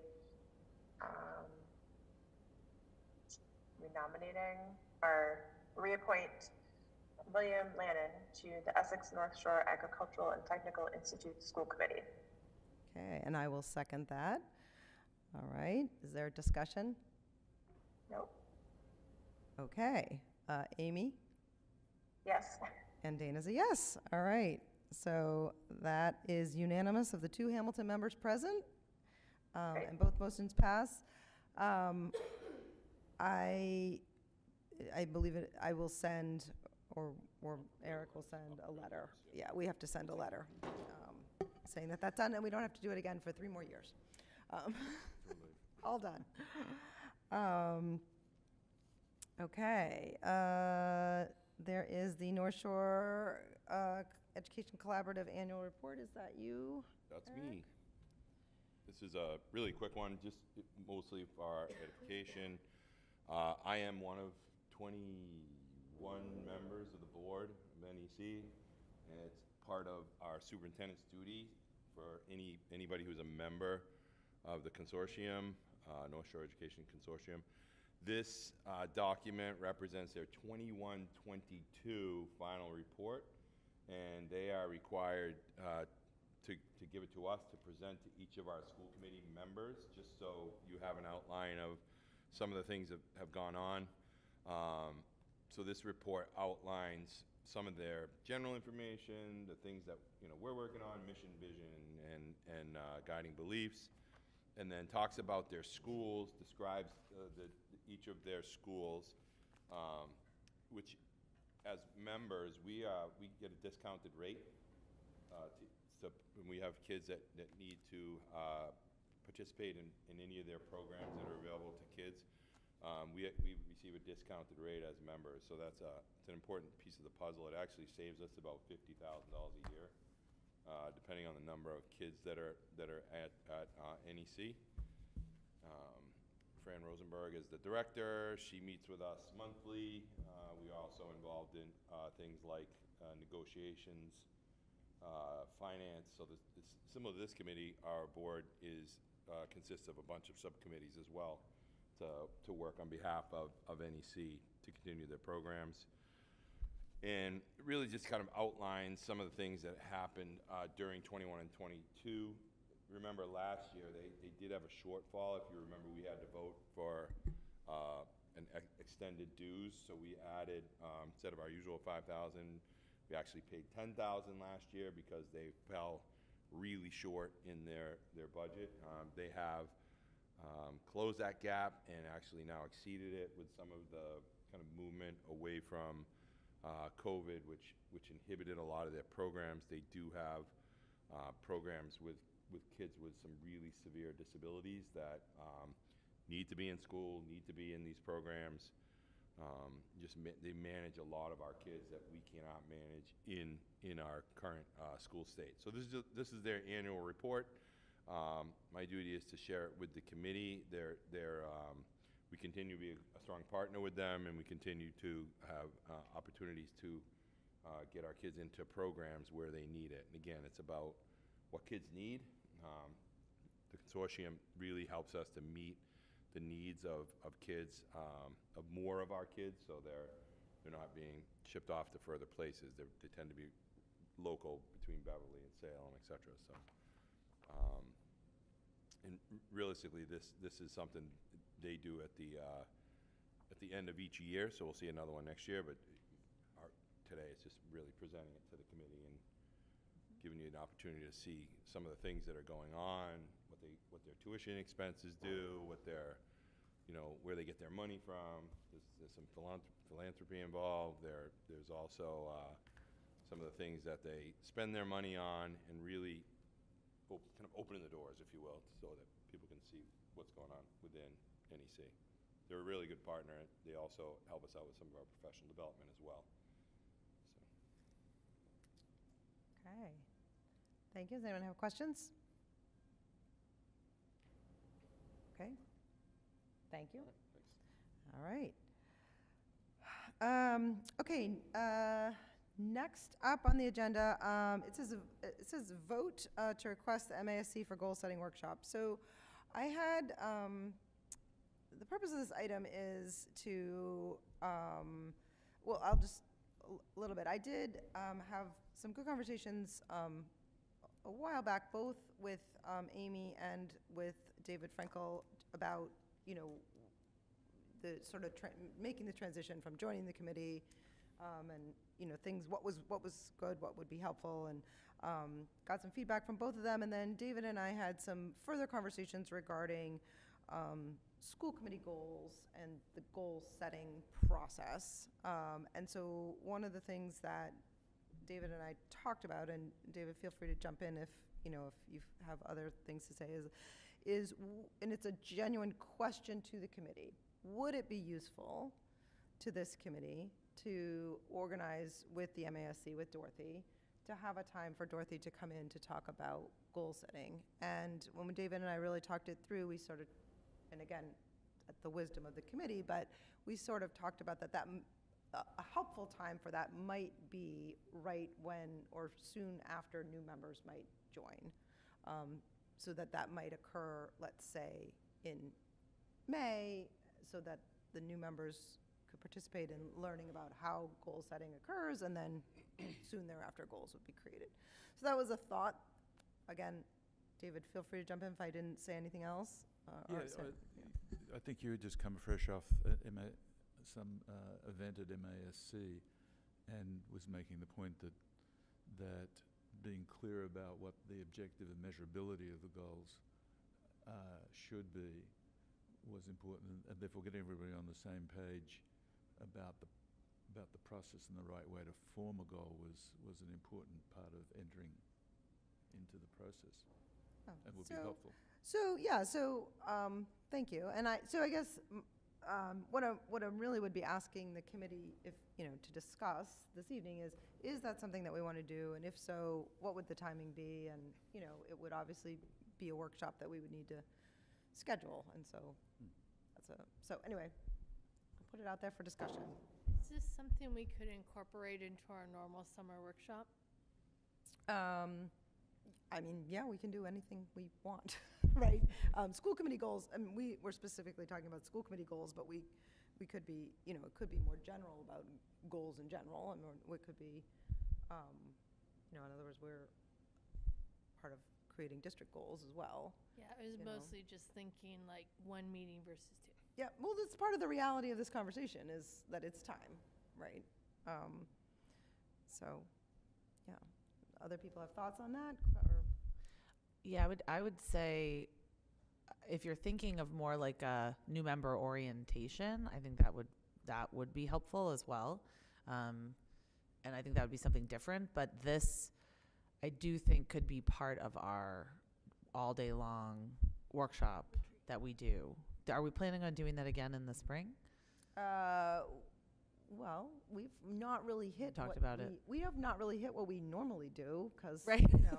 But what do we normally do? There's no normal. I think that typically the vision for a workshop or a retreat would be. I actually think we would be looking at more like summer. Is that right, Eric? Mm-hmm.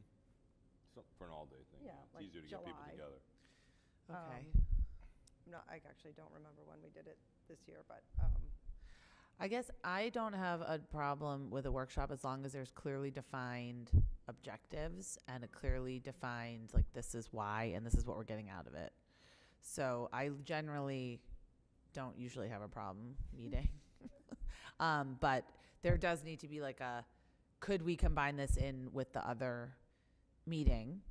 And if not, then well, so what I'm hearing, what I'm hearing, maybe you're both saying the same thing, is that if we were to arrange the agenda for that meeting, could, let's say it would, obviously, if at that retreat, part of the idea would be to formulate goals, you'd want to have the workshop on goal setting ahead of that, so you'd want to have it earlier on in the agenda in the day, or have some portion of that meeting be that the MASC person, who I assume would be Dorothy, might be assisting us in some way. Is that what you're saying?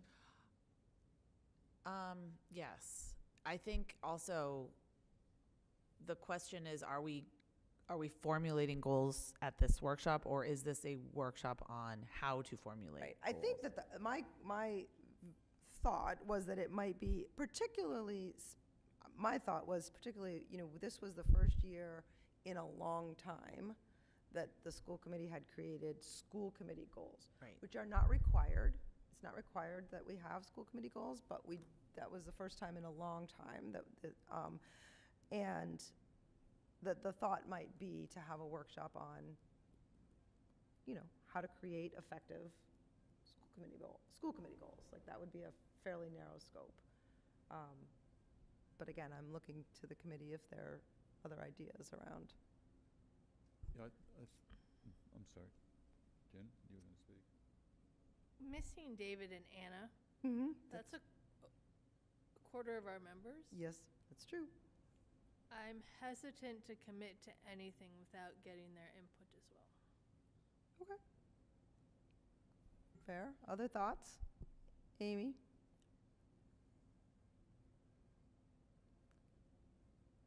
Sorry, I'm having a little trouble hearing everybody, but yeah, I feel like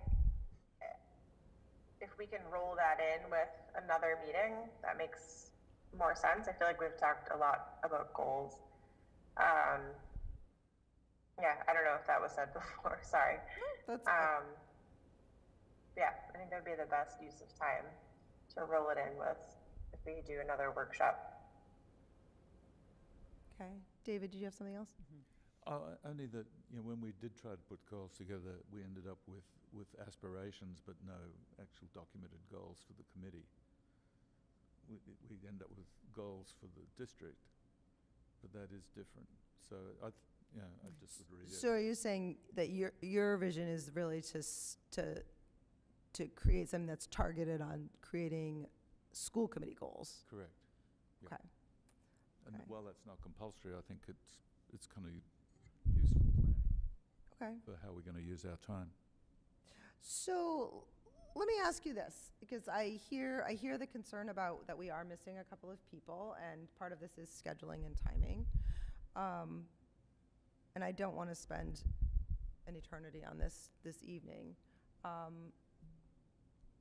Would it make sense to this group if I were to approach Dorothy with an idea of what would it look like to have her attend a meeting with a targeted workshop on school committee goal setting, and get clear from her on her thoughts on how long that might take? Like, is that an hour? Is that longer than an hour?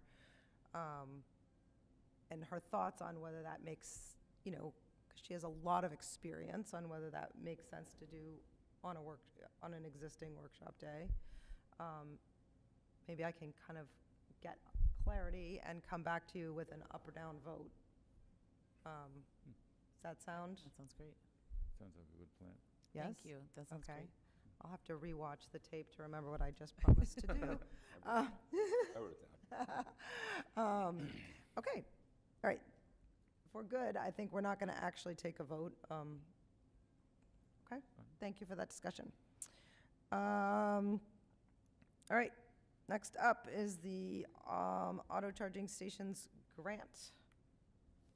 I am going to do this on behalf of Tom. He's tied up with something else, so I told him I would jump in. You have before you a memo from Tom Geary, our Director of Maintenance Facilities and Operations. We were approached by our liaison, and I call her the energy liaison, Vicky Massoni. She actually does a lot of grant writing for the town of Hamilton. She is employed by the town of Hamilton and contracted individually to the district and to Wenham to write grants that are specific to energy saving. So any of the changes that we've made in lighting in the buildings, like central office, our gymnasiums, in our classrooms, where we've switched and retrofitted to digital lighting and things like that, energy saving events, she has been the person behind the scenes writing these grants. So this is another grant opportunity that basically is the amount of it is in excess of $75,000. It gives us 6 electric vehicle charging stations. I believe it's 2 on the Bucher and 3 on the middle school, high school campus. Excuse me, 2 on the Bucher and 4 on the middle school, high school campus. We would not have to pay for the equipment or the install. That's where the $75,000 comes in. That would be covered by the grant. We would have an obligation to maintain the equipment for at least 3 years from the date of installation. That's really if you accept this grant, this is what we expect you to do. Tom broke out the expenses, initially no out of pocket. The installations and setup are all taken care of. We would start to jump in on maintaining the warranty. So, you want an extended warranty on your washing machine, you pay extra money. These are the same ways. You pay for warranty and warranty service. If we were to install them now, which basically that's what would happen, they would happen within the next few months, we would have to come up with $2,764. Those are unbudgeted. We don't have a line item for that. Not a big deal. We could probably figure it out. And moving forward, there are split costs between preventative maintenance plan and fees for networking. We can recover some of this money by charging. So you have a choice to just set it up and let anybody who wants to come and charge their car using your electricity. Something I would not recommend. But you could also set up a fee structure that people would pay to plug in their Tesla, for example, or their electric truck, whatever it may be, electric Jeep, for a period of time. The charging length varies. The possibility of about $150 each revenue is there. No guarantees. I mean, you could put them in place and not have anybody plug into them for the month. So they're just sitting there. You're not technically losing money, other than the costs associated with the maintenance and networking fees. I'm sorry, can you clarify the $150 per what? Per station, so 6 of them. Okay. So each one of those, you can generate about $150 revenue for people plugging in. So people would pay. No, I know, but $150 Per month. a month. Yeah, a month. Okay. Yep. For each one. Per each one. So 6 Sorry. times Yeah, 150. okay. Yep. Approximately. And that's just a rough estimate. Basically, we're trying to get, we got that information from Vicky. It's hard to say until you actually install them and see what's happening. The town of Wenham does have 1 station currently. They are, as part of this grant, installing another one at Patton Park. Wenham does not have any. Gordon College does have 1, maybe 2. There are a number of school districts and town buildings in other communities that do have 1 or 2, like Topsfield is one I see almost every day driving home. They have 2 of them near one of their elementary schools. So this is really something we need the vote from the school committee to move forward on. It's got a short window of time, so it also, I think, helps us to build in more opportunities. When grants like this come by, Vicky explained to us, if you say no to it, generally, as another one comes, you might have a harder time getting it because they'll push it towards someone who actually wants the technology. So Up to the committee, just wanted to be open and upfront with the committee about the costs. There are costs associated, but we would, again, recommend to charge for people to use it. And there are, just on this campus alone, I know of 3 electric vehicles that are here every day, so it's not like they're not around. They're definitely all around us. I have a question in relation, and this is as much to Vinny as you. Recently, National Grid's generation charge went from, at least domestically, from roughly 12 cents a kilowatt hour to like 33.8 cents a kilowatt hour, which is like 250+% gain. We don't necessarily get electricity from the same source. So have we seen any sort of escalation like that in what we're paying? Oh, yeah, we built, if you look at the FY24 budget statement, we built in some cases, almost 40% increase on some of our fuel charges. We do pay a lower rate. Not 250%, yeah. Yeah, we pay a much lower rate than the house down the street because we negotiated contracts, long-term contracts. Yeah. So we do have a lesser rate, but we're still seeing that escalation. We're definitely seeing the rise in costs over time, and it's built into the FY24 budget. You can see at the end of each building, there's a breakdown by building for gas, electricity. And gas has gone up too. Yeah, I take it, yeah, oh yeah. Some, and 60% in some places. Yeah, that's wild. Okay, no, thank you. Yep. I just wanted to check. Imagine it'd be like a card swiping. It's like a debit card. Use a debit card or a credit card. Yep. Other questions? No. So, I'm honestly, I've been thinking about this, and I'm honestly on the fence about this, because it seems, while it isn't a ton of money, it is a net cost to us, not, I mean, it's a grant, but ultimately, my understanding is, even if we're charging, we anticipate that there would be an expense annually, correct? Correct. Um, If you look at it across the school year, just say it was $100 per unit a month, you'd have $600 a month. It would take you 6 months to cover your costs and have a little bit extra. But we feel, I mean, right, so I guess it's, right, we anticipate that it would be minimal, the costs. I think we anticipate we'd make money, but it'd be like nothing, but still, we anticipate we'd cover the cost. Yeah, well, I mean, I guess I guess maybe I'm in a bleak place. I'm just not assuming the best case scenario. Right. You don't, I mean, it's impossible to know, but. Yeah, okay, I think the estimate here was helpful. yeah. But irregardless if we make money or lose money, we tell our students to minimize their carbon footprint. I think it'd be a little hypocritical of us to tell our students to do it if we weren't willing to invest in doing it as well. Mm-hmm. Right, and that, I mean, I guess that's the second part, right, is that, like, is there value to this that's not the monetary value? That's the second part of that's sort of why I'm a little less torn. exhaust gas. What was that? Less exhaust gas being emitted at You're right. the school. Exactly. It's only a small But I percentage. agree with Jen, it's a powerful symbol to our commitment to being greener And I agree. and I assume that, well, okay, I'm gonna let that go. Yeah, Eric? Keep in mind, the things that are on the horizon, we do have an application in for a solar roof at the middle school campus, which would power 80+% of that building. It's awesome. It's basically a giant roof over the parking lot. That's going to cost money.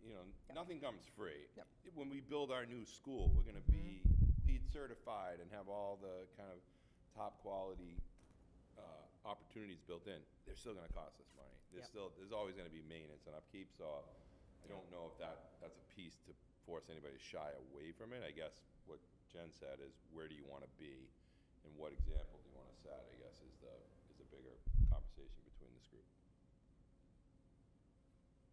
Okay, so are there questions? discussion? Amy? Yeah, and I apologize again if this has been covered. The estimate of the 150 per month, do we know which district that number is based on? I don't off the top of my head. I can, hold on, let me just peek at an email here. I don't know if you can, he does, I think you're not in the microphone Okay. for her to Oh, hear. I don't off the top of my head. I'm just gonna look at an email Tom sent me while I was driving here. Okay. The only reason I ask is because my household has an electric car. I'm just thinking about like the usage, you know, the difference between having this, these stations here and like, I don't know, in a bigger town where there's more sort of commercial visitors. Because I mean, overall, of course, I'm all for electric vehicle charging stations. I think it's awesome. I'm worried about spending the money and them ending up not being used. I guess my other question is, do we have to install 6? From what I understand, yes. That's just how they Okay. they do the quantity calculation based on cars in the parking area. So that's why there's more at the middle school, high school campus than at the Bucher. Okay, thanks. Do we have any concerns at the middle and high school regarding just parking spaces? Because this, in other words, is there enough parking? I assume that there would need to be some signage that like if you're not charging, you shouldn't be parked there, and that limits some spaces. So Tom and I had that conversation, and realistically, we have our cameras. We have them in the vicinity of these locations that are being suggested by the installation company. We would prevent the public from using them during the school day. We would want them to be available for staff or students who have electric vehicles. And realistically, yes, we can create those spaces. And one of the things with our declining enrollment is that there are a few more spaces available at the high school level especially, but we can, the location here would be close enough to the building where we could take advantage of that as well. Okay. All right. Are we ready to vote? It's going to require me to make up my mind. Okay. All right. Do I have a motion? I move that we approve the auto charging stations grant. Seconded. All right. Seconded by David Frankel. All right. And we will start with you, Amy. Yes. Julia? Yes. Dana's a yes. Yes. Yes. Okay, and it is unanimous, and the motion passes of the 5 members present. Okay. All right, Vinny, I'm waiting patiently. thank you so much for being here.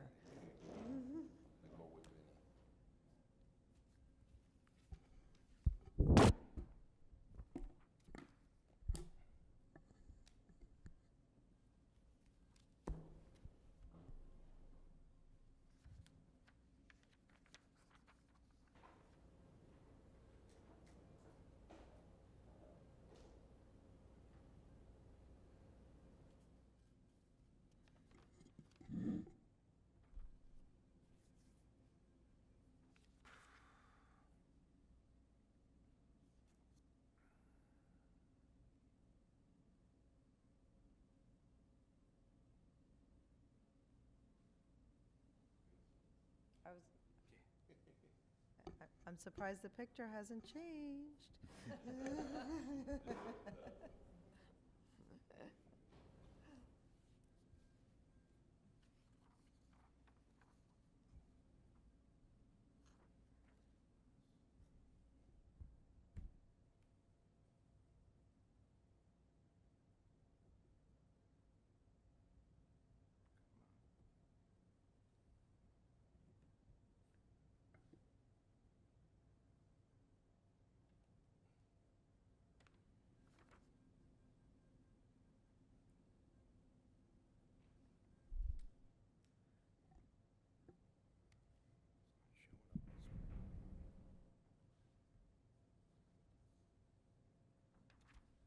so tonight we're here to give a quick update on the superintendent's initial FY24 budget recommendation. Vinny, can I just ask you, because I know Amy's struggling to hear, so can you just, right in. Talking closer. As I said, tonight we're going to give our update on the superintendent's initial FY24 budget recommendation. So tonight, the change from the initial assessment is what we presented to you on November 17th.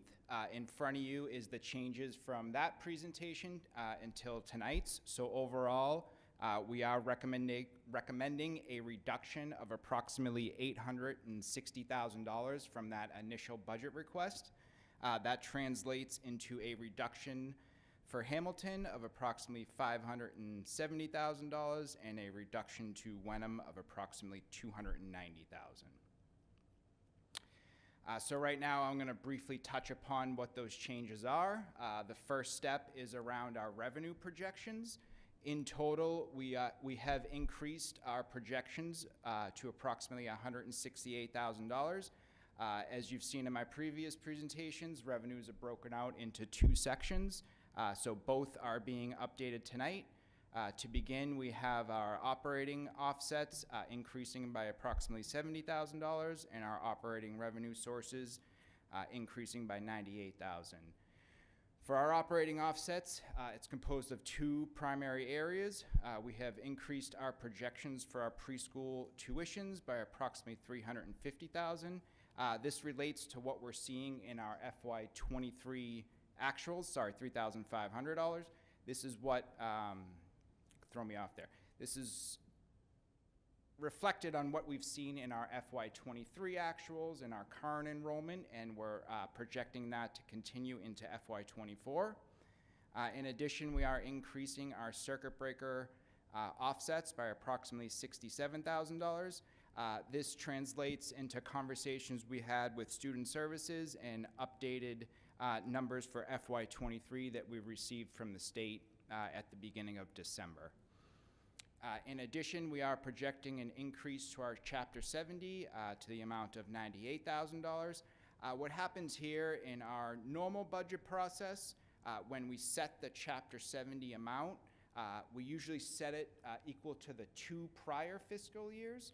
So our November 17th presentation and most presentations before that, we would set our Chapter 70 amount equal to what we actually received in 22. But after discussions with Eric and recommendations from the leadership team, we've decided to move our normal process and set it equal to what we're actually receiving in FY23. So we advanced it forward 1 year. Ultimately, this will have an effect at the end of the year on our E&D process, because if you think about it, whatever excess we receive in Chapter 70 falls to E&D. So what we're doing now is actually recognizing it in the current year instead of pushing it forward 1 year and letting it fall to E&D. So we're becoming a little bit more accurate with the Chapter 70 money. It is a change to what we normally do, but ultimately it is more accurate and will reduce the net assessment next year. Right now I'm going to roll through some of the expenses. Just to summarize the elementary schools, because all three of them are identical, the only thing that's changing at the elementary schools relative to our prior presentation is the salary scale advancements.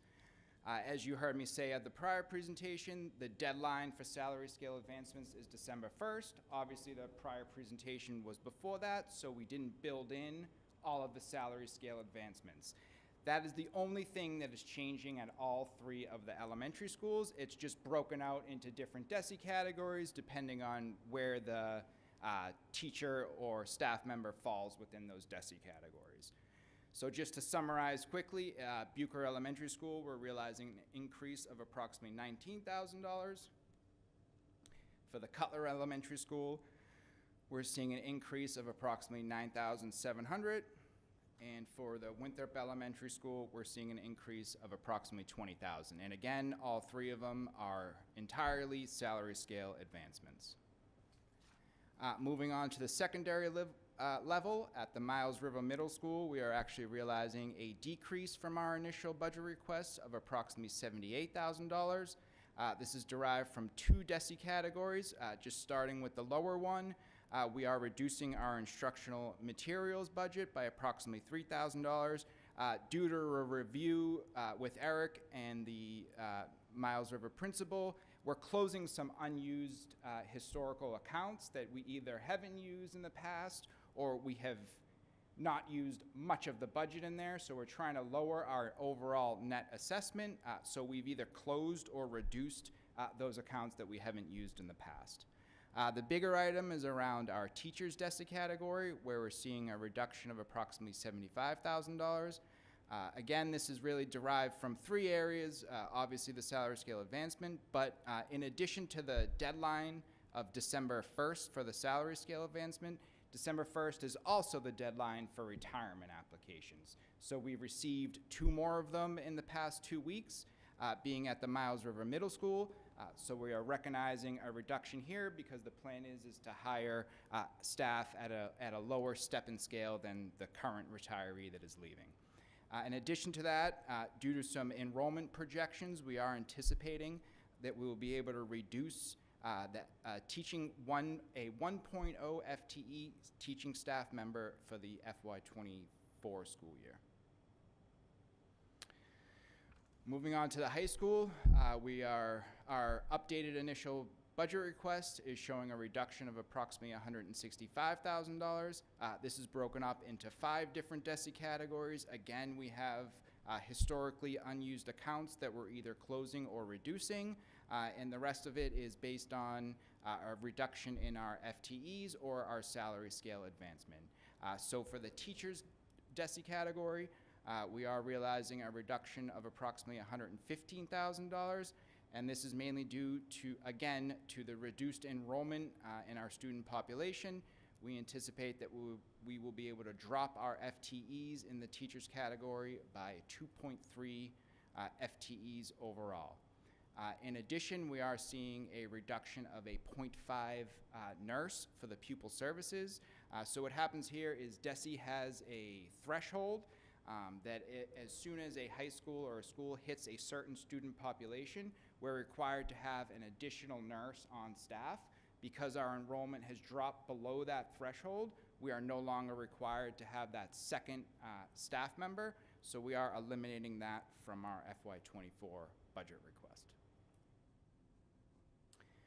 Moving on to the central office, we are seeing an additional reduction of approximately $50,000, broken out into 3 DESI categories. The first one being administration for approximately $20,000.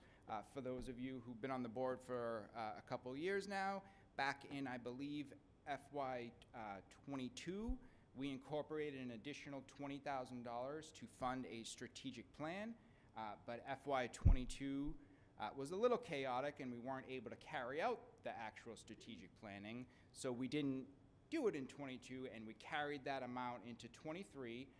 And we actually performed that this year, so we are reducing our FY24 budget by those one-time funds for the strategic planning. In addition, we are reducing our pupil services by approximately $5,000 because we revamped our transportation coordinator and actually moved those responsibilities into somebody's normal daily routine, and we no longer need the stipend to fund that position. In addition, we are decreasing our professional development initial budget request by approximately $25,000.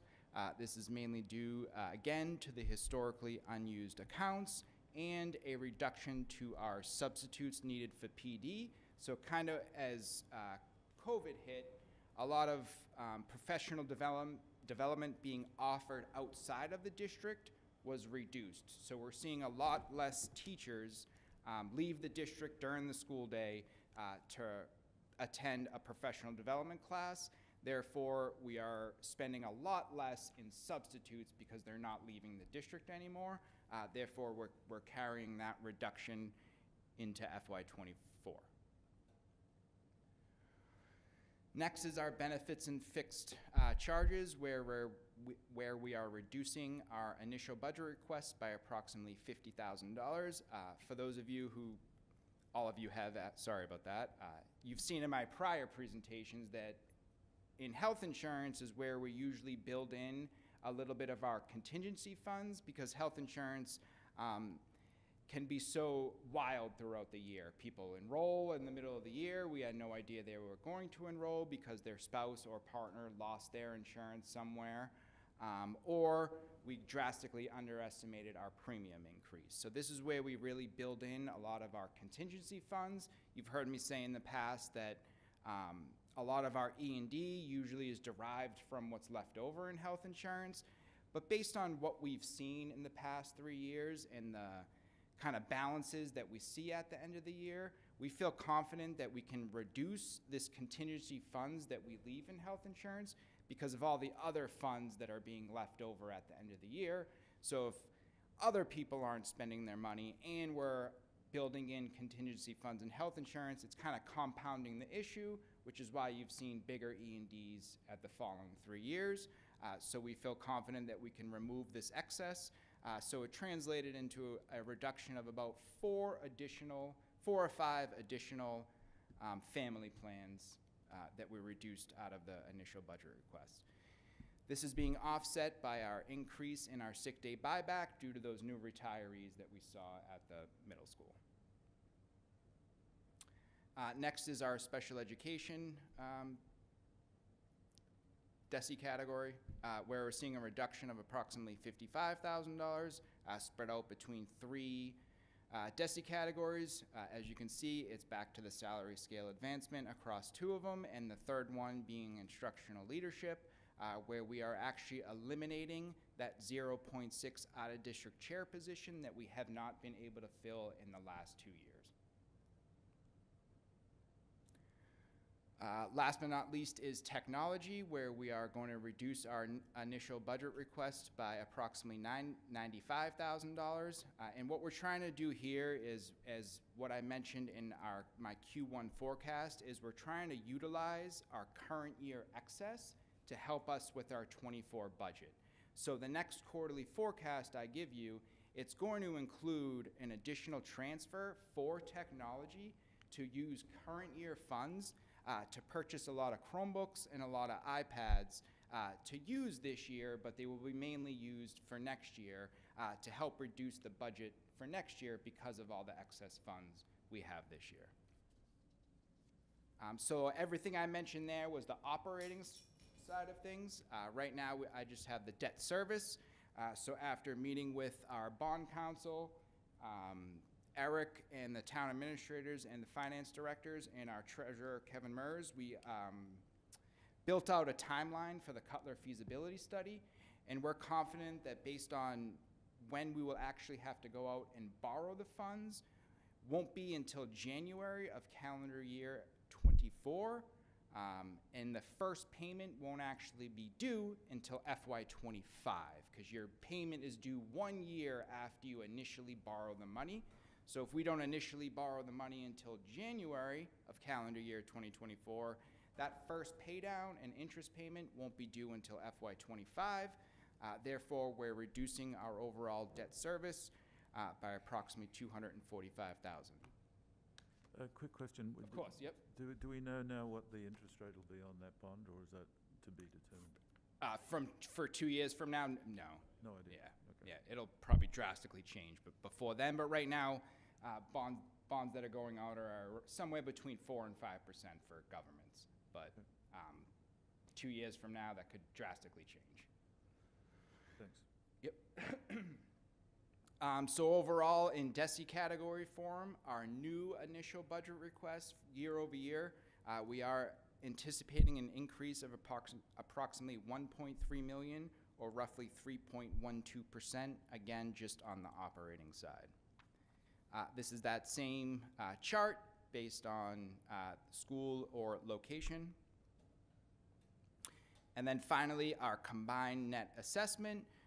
We are seeing a new overall operating net assessment increase of approximately $1 million, or roughly exactly 3%. and our overall debt service increase of approximately $24,000, or roughly 4.35%, which translates into an overall combined assessment increase of roughly $1.025 million, or roughly 3.02%. But why do we all do this? It's for the next generation, and for little baby Lorenzo that was born on December 5th at around 6 pounds and 15 ounces, and I thought of it on my way in. He's the class of 2040, if that makes you feel. 40, that's crazy. I'll leave it there, but that was it. Fantastic. That was awesome. I had to throw that in there. That's You perfect. did, of course. It doesn't look familiar at all, right? Certain family resemblance. Oh, yeah, there's one right there. Oh, that's awesome. Thank you. Yeah. I have a question. All right, Julia. Sorry. First of all, thank you so much. Actually, I have a comment and a question. First of all, just for being so responsive to the requests from both the towns. I know when we had the meeting that we attended, the tri-boards, 5 boards. How many boards were there? 5 boards? There was a request to, I hate the phrase tighten our belts, but to cut a little bit more and reduce our assessment. And I really want to draw that out and how hard that must have been. And thank you so much for that. My one concern is the transportation coordinator. Do we foresee that? Wait, I guess we can't really foresee anything with that. But I just know how challenging it's been. Both my kids take the bus, so I know how challenging it's been to manage the transportation. Are we hopeful that that workload might be reduced? So we're not eliminating the transportation okay. coordinator. We're just moving the responsibilities from something outside of somebody's workday to inside their normal. All right, 8 I to must have 4 missed that workday. because I thought, oh my gosh, if Eric has to do that 100% of his time, it's going to be a nightmare. Okay, thank you. So prior to this, someone was doing it outside of their normal 8 to 4 workday. Oh. Now it's pretty much Well, their now it's entire 8. Now it's workday. all day 8 to 4. Okay. Thank you. I just know that's such a challenge. So thank you for that. David. Are you getting any pushback from Hamilton? I mean, it looks like the Wenham Select Board should be very happy with that. Wenham increase, should be and happy, the yes. Hamilton one might be unhappy. What's been their reaction? I have not spoken to them specifically about these numbers yet, but I'm sure they will at least be happier than what they were Right, before. Yeah. Jump in there. Of course. I think it's important to note in the comparison of the two communities, the shift, not only does it hurt one community, it hurts us. And that's going to sound weird, but because of that shift, there's an extra 1.2% on top of Hamilton's number, which is currently 4.33. So without the shift, or with it flattened out over time, a longer span of time, that number would probably be closer to 3% than this 4.3. It'd probably be close to 3.1%. I think that's something that we have to keep in mind. I'm trying to, and Vinny's been very good at keeping me in line, really find the balance between, having $3 million left at the end of a year, having $2 million left at the end of a year. That is bad budget. It's just what it is, with some kind of intricacies built in because of inability to hire, whatever. So we try to look at it from that perspective while also trying to help Hamilton. Hamilton's income, their revenues are about $37.5 million projection for next year. Their current expense report shows, with the school budget built in, it's 3.8 something, so they're still a little high. So we're trying to help them kind of find that middle ground, and I think it's important that we answer that call where Vinny showed a slide, DESI categories, where they've said, your population continues to go down, but your staffing continues to go up. We dropped 12 staff members across this budget process along the way, so I think it's important to note that we're really chipping away at some of the requests that the towns have made in trying to find that balance. But again, it's that shift that really causes us, instead of raising 2.5%, we can really only raise, 1.9 without kicking Hamilton up too high. And Hamilton was at, I think, almost 7, right? They were at 6.8%, I think, when we initially started out. What's their percentage rise in their revenues? Do we know? Off the top of my head, Their local budget, I'm not sure. yeah, off the top of my head, I don't know. I think their current this year was 37.4 million. I think their projection is about 38.5, 38,600, if I remember correctly, from the presentation they made with the Yeah, I 5 don't- boards. So I think they're roughly up $1 million, a little over $1 million, $1.2 million or something in revenues. So that's about. And Wenham's even lighter, Yeah. obviously, because population is much smaller. So I just want to jump in. I don't want to get off topic, but I do want to, it's an important question and one that I wanted to just make sure that the committee is all aware that part of that is, and this is a little off topic, but that our regional agreement specifies that the apportionment is averaged over 3 years. And that's a fairly short period of time, and it allows this quick seesawing. That another way to do apportionment would be to have that be over a 5-year period or a 7-year period, which would smooth it out. It ultimately would end up still shifting if the population shifts, but Yep. more slowly. So I just want to throw that out there because at some point we are going to get more information on the regional agreement and talk about it and something in there. So anyway. It's a big difference, and it's a game changer in some ways because that extra 1.2% actually forces us to push lower. So if we're targeting 2.5%, we can't really get there because of that shift amount. We're actually now targeting much less than 2%. So there are still a few more tweaks to come in the final, but I think we're in a good place. I think we're in a fair place. I think we're being as fiscally responsible as possible. We'll continue to look at things that have driven the excess and deficiency big numbers. And there's always the thing that I just want to say publicly, that there's always just give the communities back the money, and that really creates a huge cliff 1 or 2 years out that no community wants to go back and say, sorry, it's 6%, 10%, 12%. So I think we're in a really good place, and if we can get it down just a skosh more, I think everybody will be within their means and not have to worry about override in any that I can tell in looking at their basic budgets that they've given us and the work Vinny's done. 2 questions.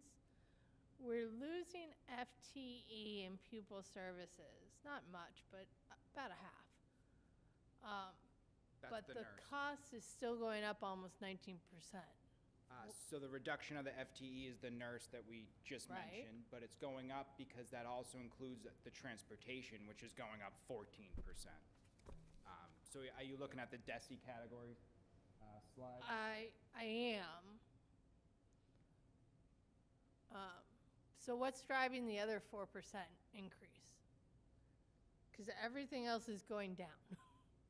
So 14% is just on transportation alone. That doesn't reflect the entire pupil services. So then you also have your COLAs and your steps and your salary scale advancements. So the 14% is just on transportation, not the entire pupil services category. I Does that think make sense? there was a slide where there was like 11 teachers in that In the section went up a step, maybe. I don't know. I'm Yeah. imagining. It was probably on the prior I just wasn't sure what presentation. was, Probably the first one we did. Yeah. This one here shows 11.68 down. and then my other question, So I was thinking. the capital and fixed assets improvement category? Yep. That includes the 1.6 million, 1.6335, right? Correct, and more. So it won't be usually it will not be that big, right? Oh, correct. Yes, correct. The entire DESI category there is one-time E&D offsets, everything in it. So it's not only the capital stabilization fund, it's the Bucher Auditorium upgrade, the high school auditorium upgrade, Yeah. and then the And smart I was smart just boards. making the point that it's not recurring. Like, Correct. that's gonna go away next year, Yes. some of it anyways. In theory, all of it, unless something Yeah. occurs again. Okay, thank you. So the next thing is at our next meeting, we do vote on a tentative budget. So hopefully, if there are any changes, I'll present them before, but we're trying to limit it so you don't have to vote on it the same night I present it to you. But, so up next is the vote on the tentative on, I believe, the 5th. The 5th, January 5th. Yep. I suppose Alright. one question, given that course. the school transportation is such a big lump sum, and that we're stuck with apparently a sole source bidder, the volatility of the fuel price component of that is been huge over the last 12, 18 months. Is there any way to go back to them now that the fuel prices have come down so much? and No, probably continue? you're locked in for 3 years, so despite what happens. And don't forget that increase not only is the general ed transportation, but it's also the special ed transportation where we've had to add almost 4 additional routes, and each route is almost $50,000 a piece. So that's separate from anything to do with fuel and labor costs. That's additional routes that we now have projected for '24. Those are typically routes for students that are being transported to out-of-district Correct, placements. yes, yep. So you're seeing that 14% increase we mentioned earlier in the first presentation on the out-of-district placements, then 13 or 14% also on the transportation increases, Yeah, it's huge. which is a huge bump. And just so people know, I met yesterday with Senator Tarr, Rep. Balsito, several other reps with the subcommittee of the North Shore Superintendent's Roundtable to discuss that kind of shocking increase out of the blue by OSD on the special ed out-of-district placements of 14%. They are going to try to go back to the State House and see if they can do something. There are options, including the millionaire's tax that's out, to be able to look at some of the ways to cover that, if you will. Don't know that will happen, but they're at least going to take it back and talk about it. Across the state, that increase alone, that 14% increase on our district placements, is a $92+ million hit for schools across the state for all 68 communities. So they kind of they're now aware of it, and I think the North Shore group, superintendent's group subcommittee, did a really good job kind of laying it out without kind of being defensive, but saying, listen, this is what we face when we're going back to our communities. And several of our counterparts in other regional schools have faced cuts because they've not been able to get their budget passed in the past couple of years, and they're going to be facing that again this year. I think we're in really good shape to move forward while also kind of helping to do what the communities are asking us to do. No, that's great. Good job. I forgot, is Amy all set? Amy, Amy? do you have any questions? Nope. I just wanted to make sure. Yeah, no, I appreciate that. Thank Thank you. you. Okay, So is thank that- you. Thank you all. Thank you. Yeah, thank you. Okay. Challenging stuff.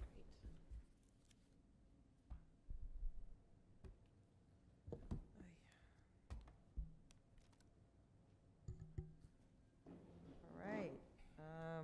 Eric, I think you're up again. Superintendent's report. Dun, dun, dun. Sorry.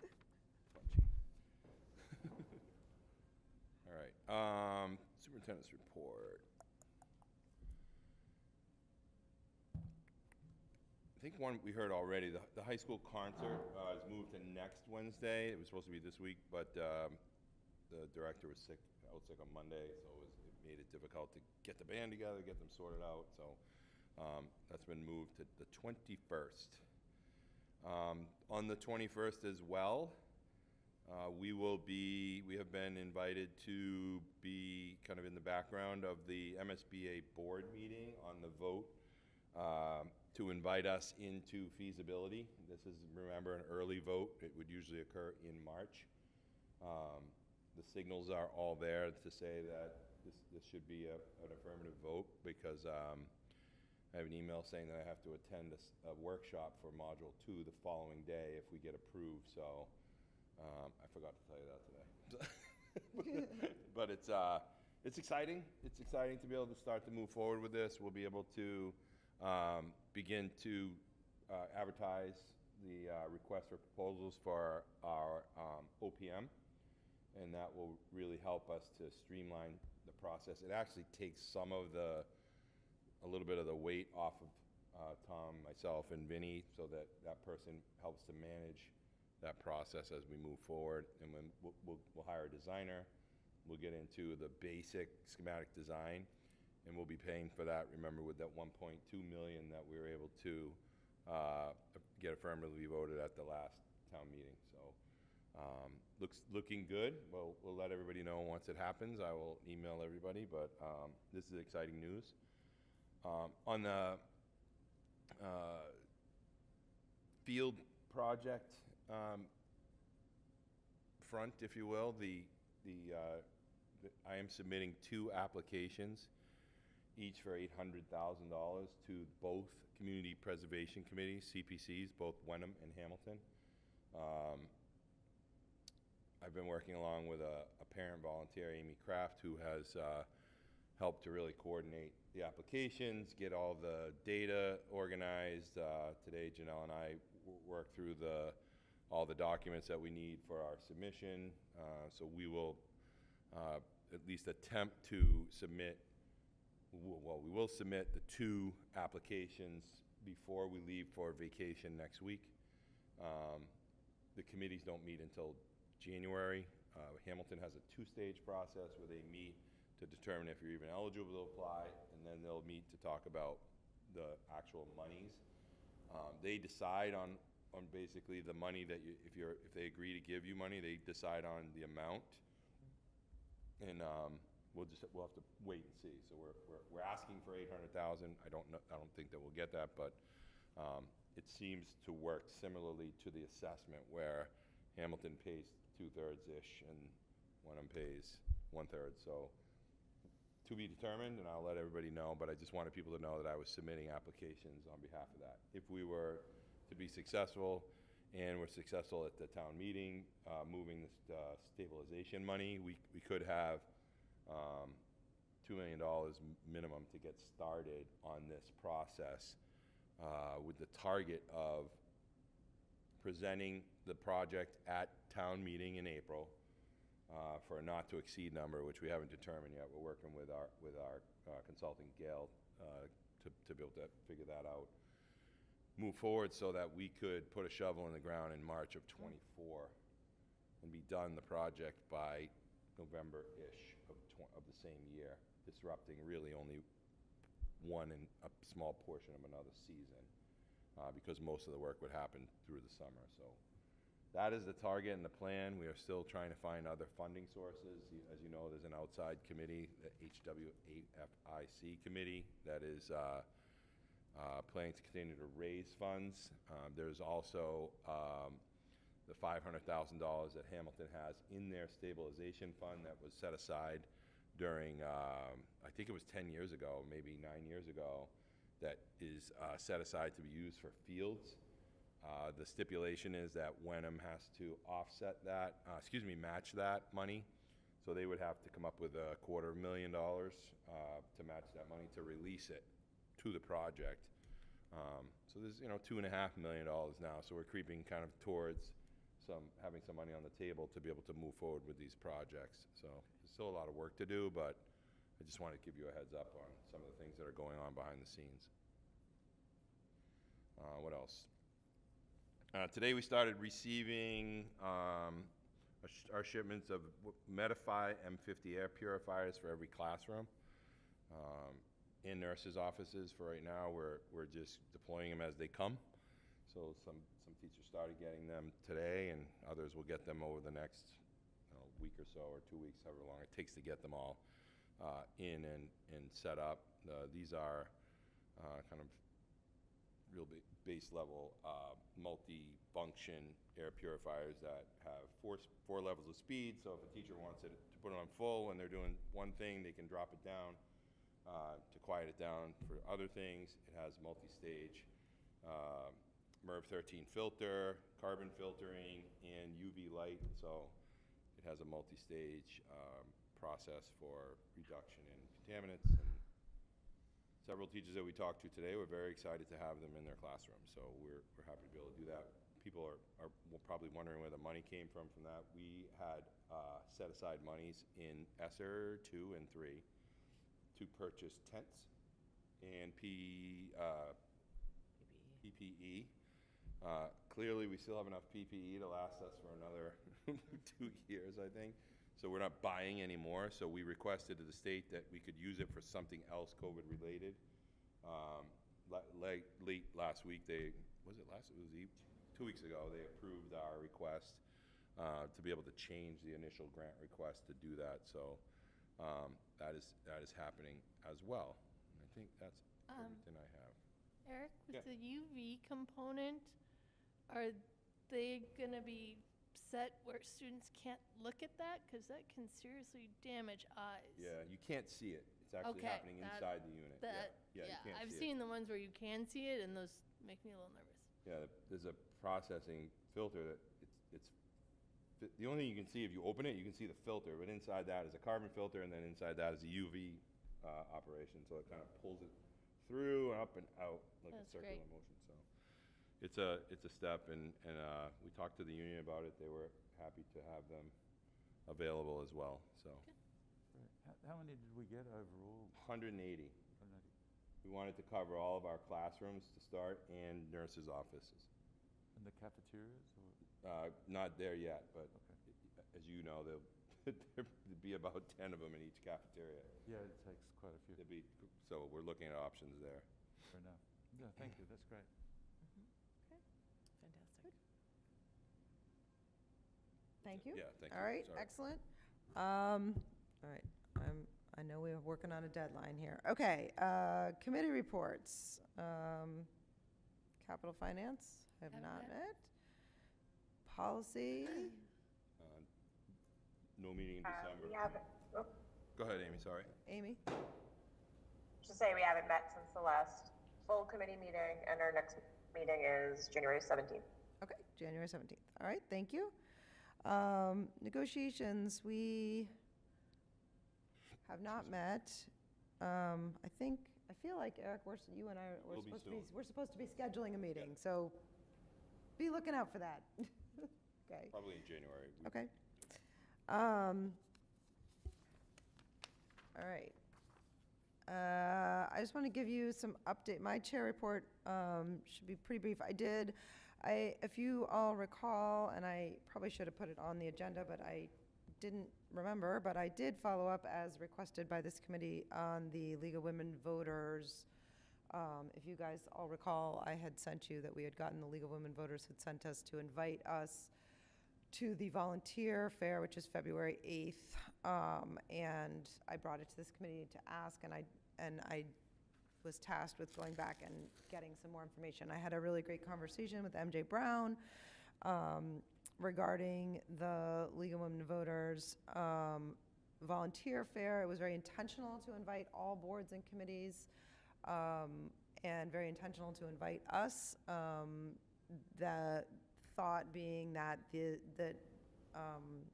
in addition to things like, that one might think of as volunteering, like, working at the food pantry, for example, that League of Women Voters wants to instill sort of a civic mindedness of the community, that these boards and committees, which are volunteer-based, are a way to serve and are a way to give back, and that it was very important to them that the boards and committees do come.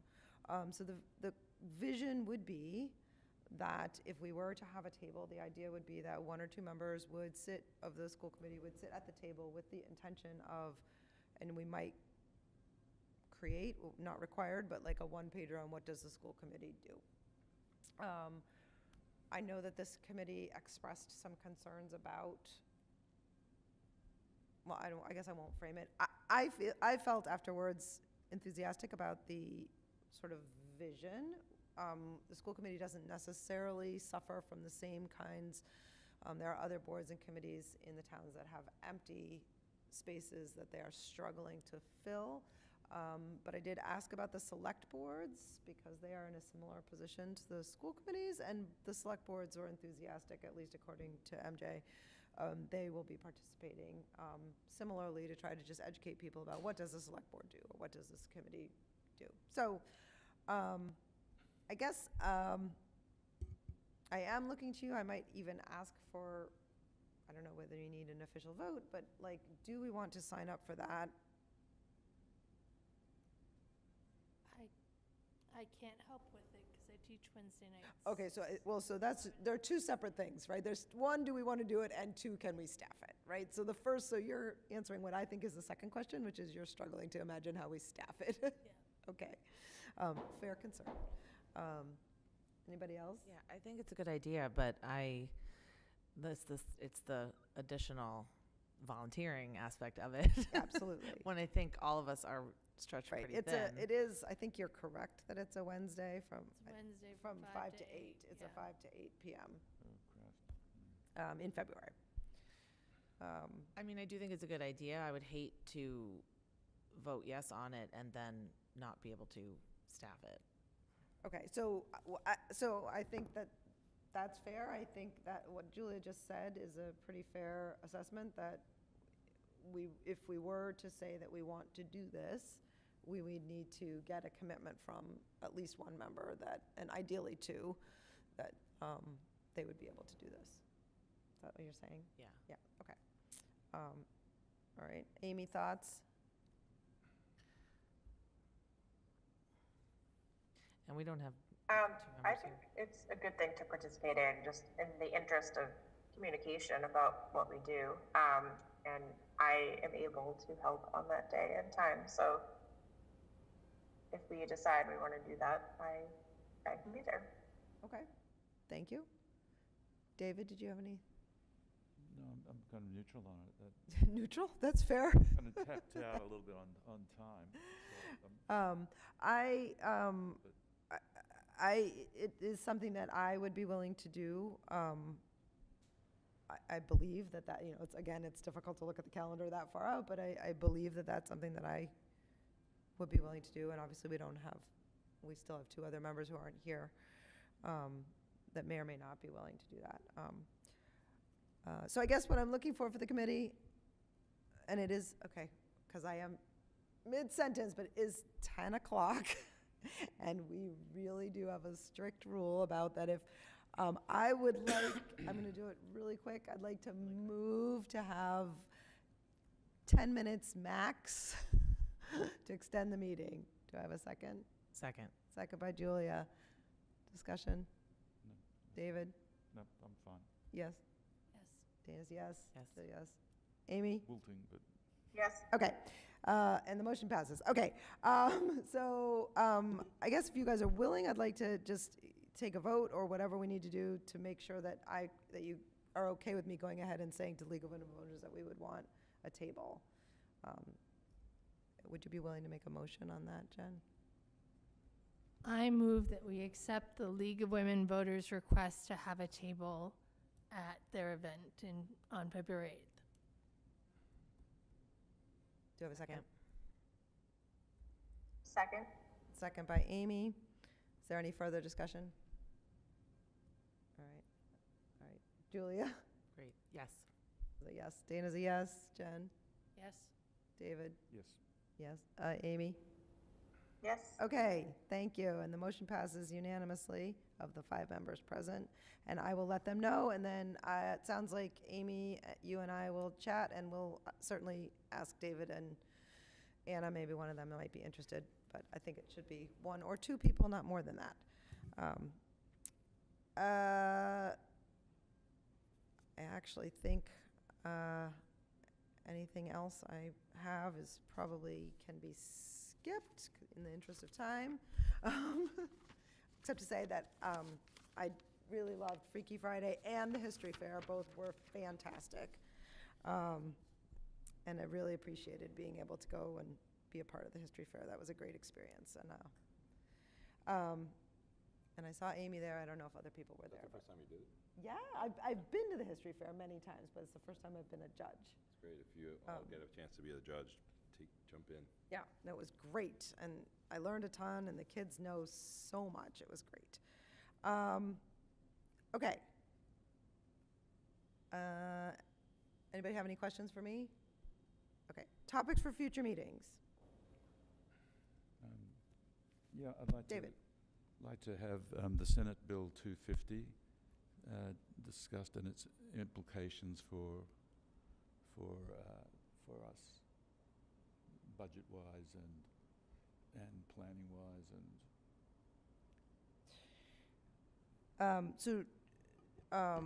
it could potentially have an impact on goal setting. Right. So David and I already had a conversation about this, so I know what you're talking about, but maybe you could give a one-sentence summary so people know what you're talking about. It's a Senate bill that if it passed the way it is, would mandate with a very short timetable indoor air quality standards for schools, and with 3 threshold goals. You have to meet at least one of them. And I think, in spite of a terrific first step that we've just taken in that respect, it may require more. In fact, based on the standards, it would require more if those are the standards that are adopted. So, if we wait till the threshold date where the mandate, the way it's worded is you've absolutely got to be done by this time.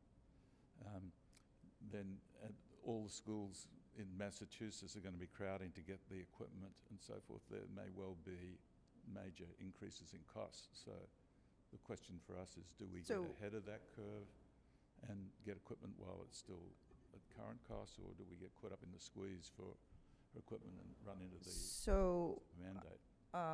Anyway, so that's the short version of it. Okay, so it's so you and I will work. I can work with you to sort of make sure that it gets. Yeah, I can flesh out some wording together with you. Okay. To make that more meaningful. Yeah, I think it'd be helpful to have the exact wording, what we'd exactly be required to do, and then the cost. Yeah. Yeah, the bill well, that's an interesting question. So, yeah, I actually. We can attach. Because without that information, I can't. We can attach the bill 250. The challenge will be so far we haven't got the measurements in place to know the gap, and the gap just changed because we just added equipment. So I'm only going to just remind sort of both of you that we have 4 minutes. that we're really just looking at what's the topic for a future meeting, and that at the future meeting we can discuss it. Okay. So, what? Yeah, I'm certainly not asking for a decision about it, but rather a decision to make a decision and to do the homework necessary to make a decision. What I'm hearing you say is that the exhibit would be proposed Senate Bill 250. Which I sent you. Correct. But I think the agenda item, it sounds like, would be to create a goal based on, is that what you're asking for? Probably. I've thought a little bit about how to frame it. It's probably that. And yes, a goal that relates to that coming legislation. Okay. And possibly a process to get there, because it will be difficult to nominate that goal other than the way the bill does. But there's then a bunch of things that need to be done in order to even work out what it would cost to meet that goal. Okay. All right. I will work on that. Okay. Okay. Any other topics for future meetings? Nope. All right. And I think it's only 10:07, so. Actually, Yep, you got 3 minutes. Go ahead. I think we need to have a topic, a field discussion. get into the realm of town meeting. Because there are gonna have to be a number of motions made to prepare for warrants. So it would be, is it a communication, messaging discussion? Is it a Planning and messaging. planning and messaging? Okay, okay. Okay, and then you and I can talk about what meeting that makes sense to put that on. Yeah. Like what, okay. Want a Anything? motion to adjourn? I would love a motion. How about a motion to adjourn? I move a motion to adjourn. Motion by David Frankel. Second. All right, second by Julia. All right, Amy, Yes. Julia, Yes. Dana's a yes. Yes. Yes. All right, and the motion is unanimous, and we are adjourned. Thank you all very much. You all.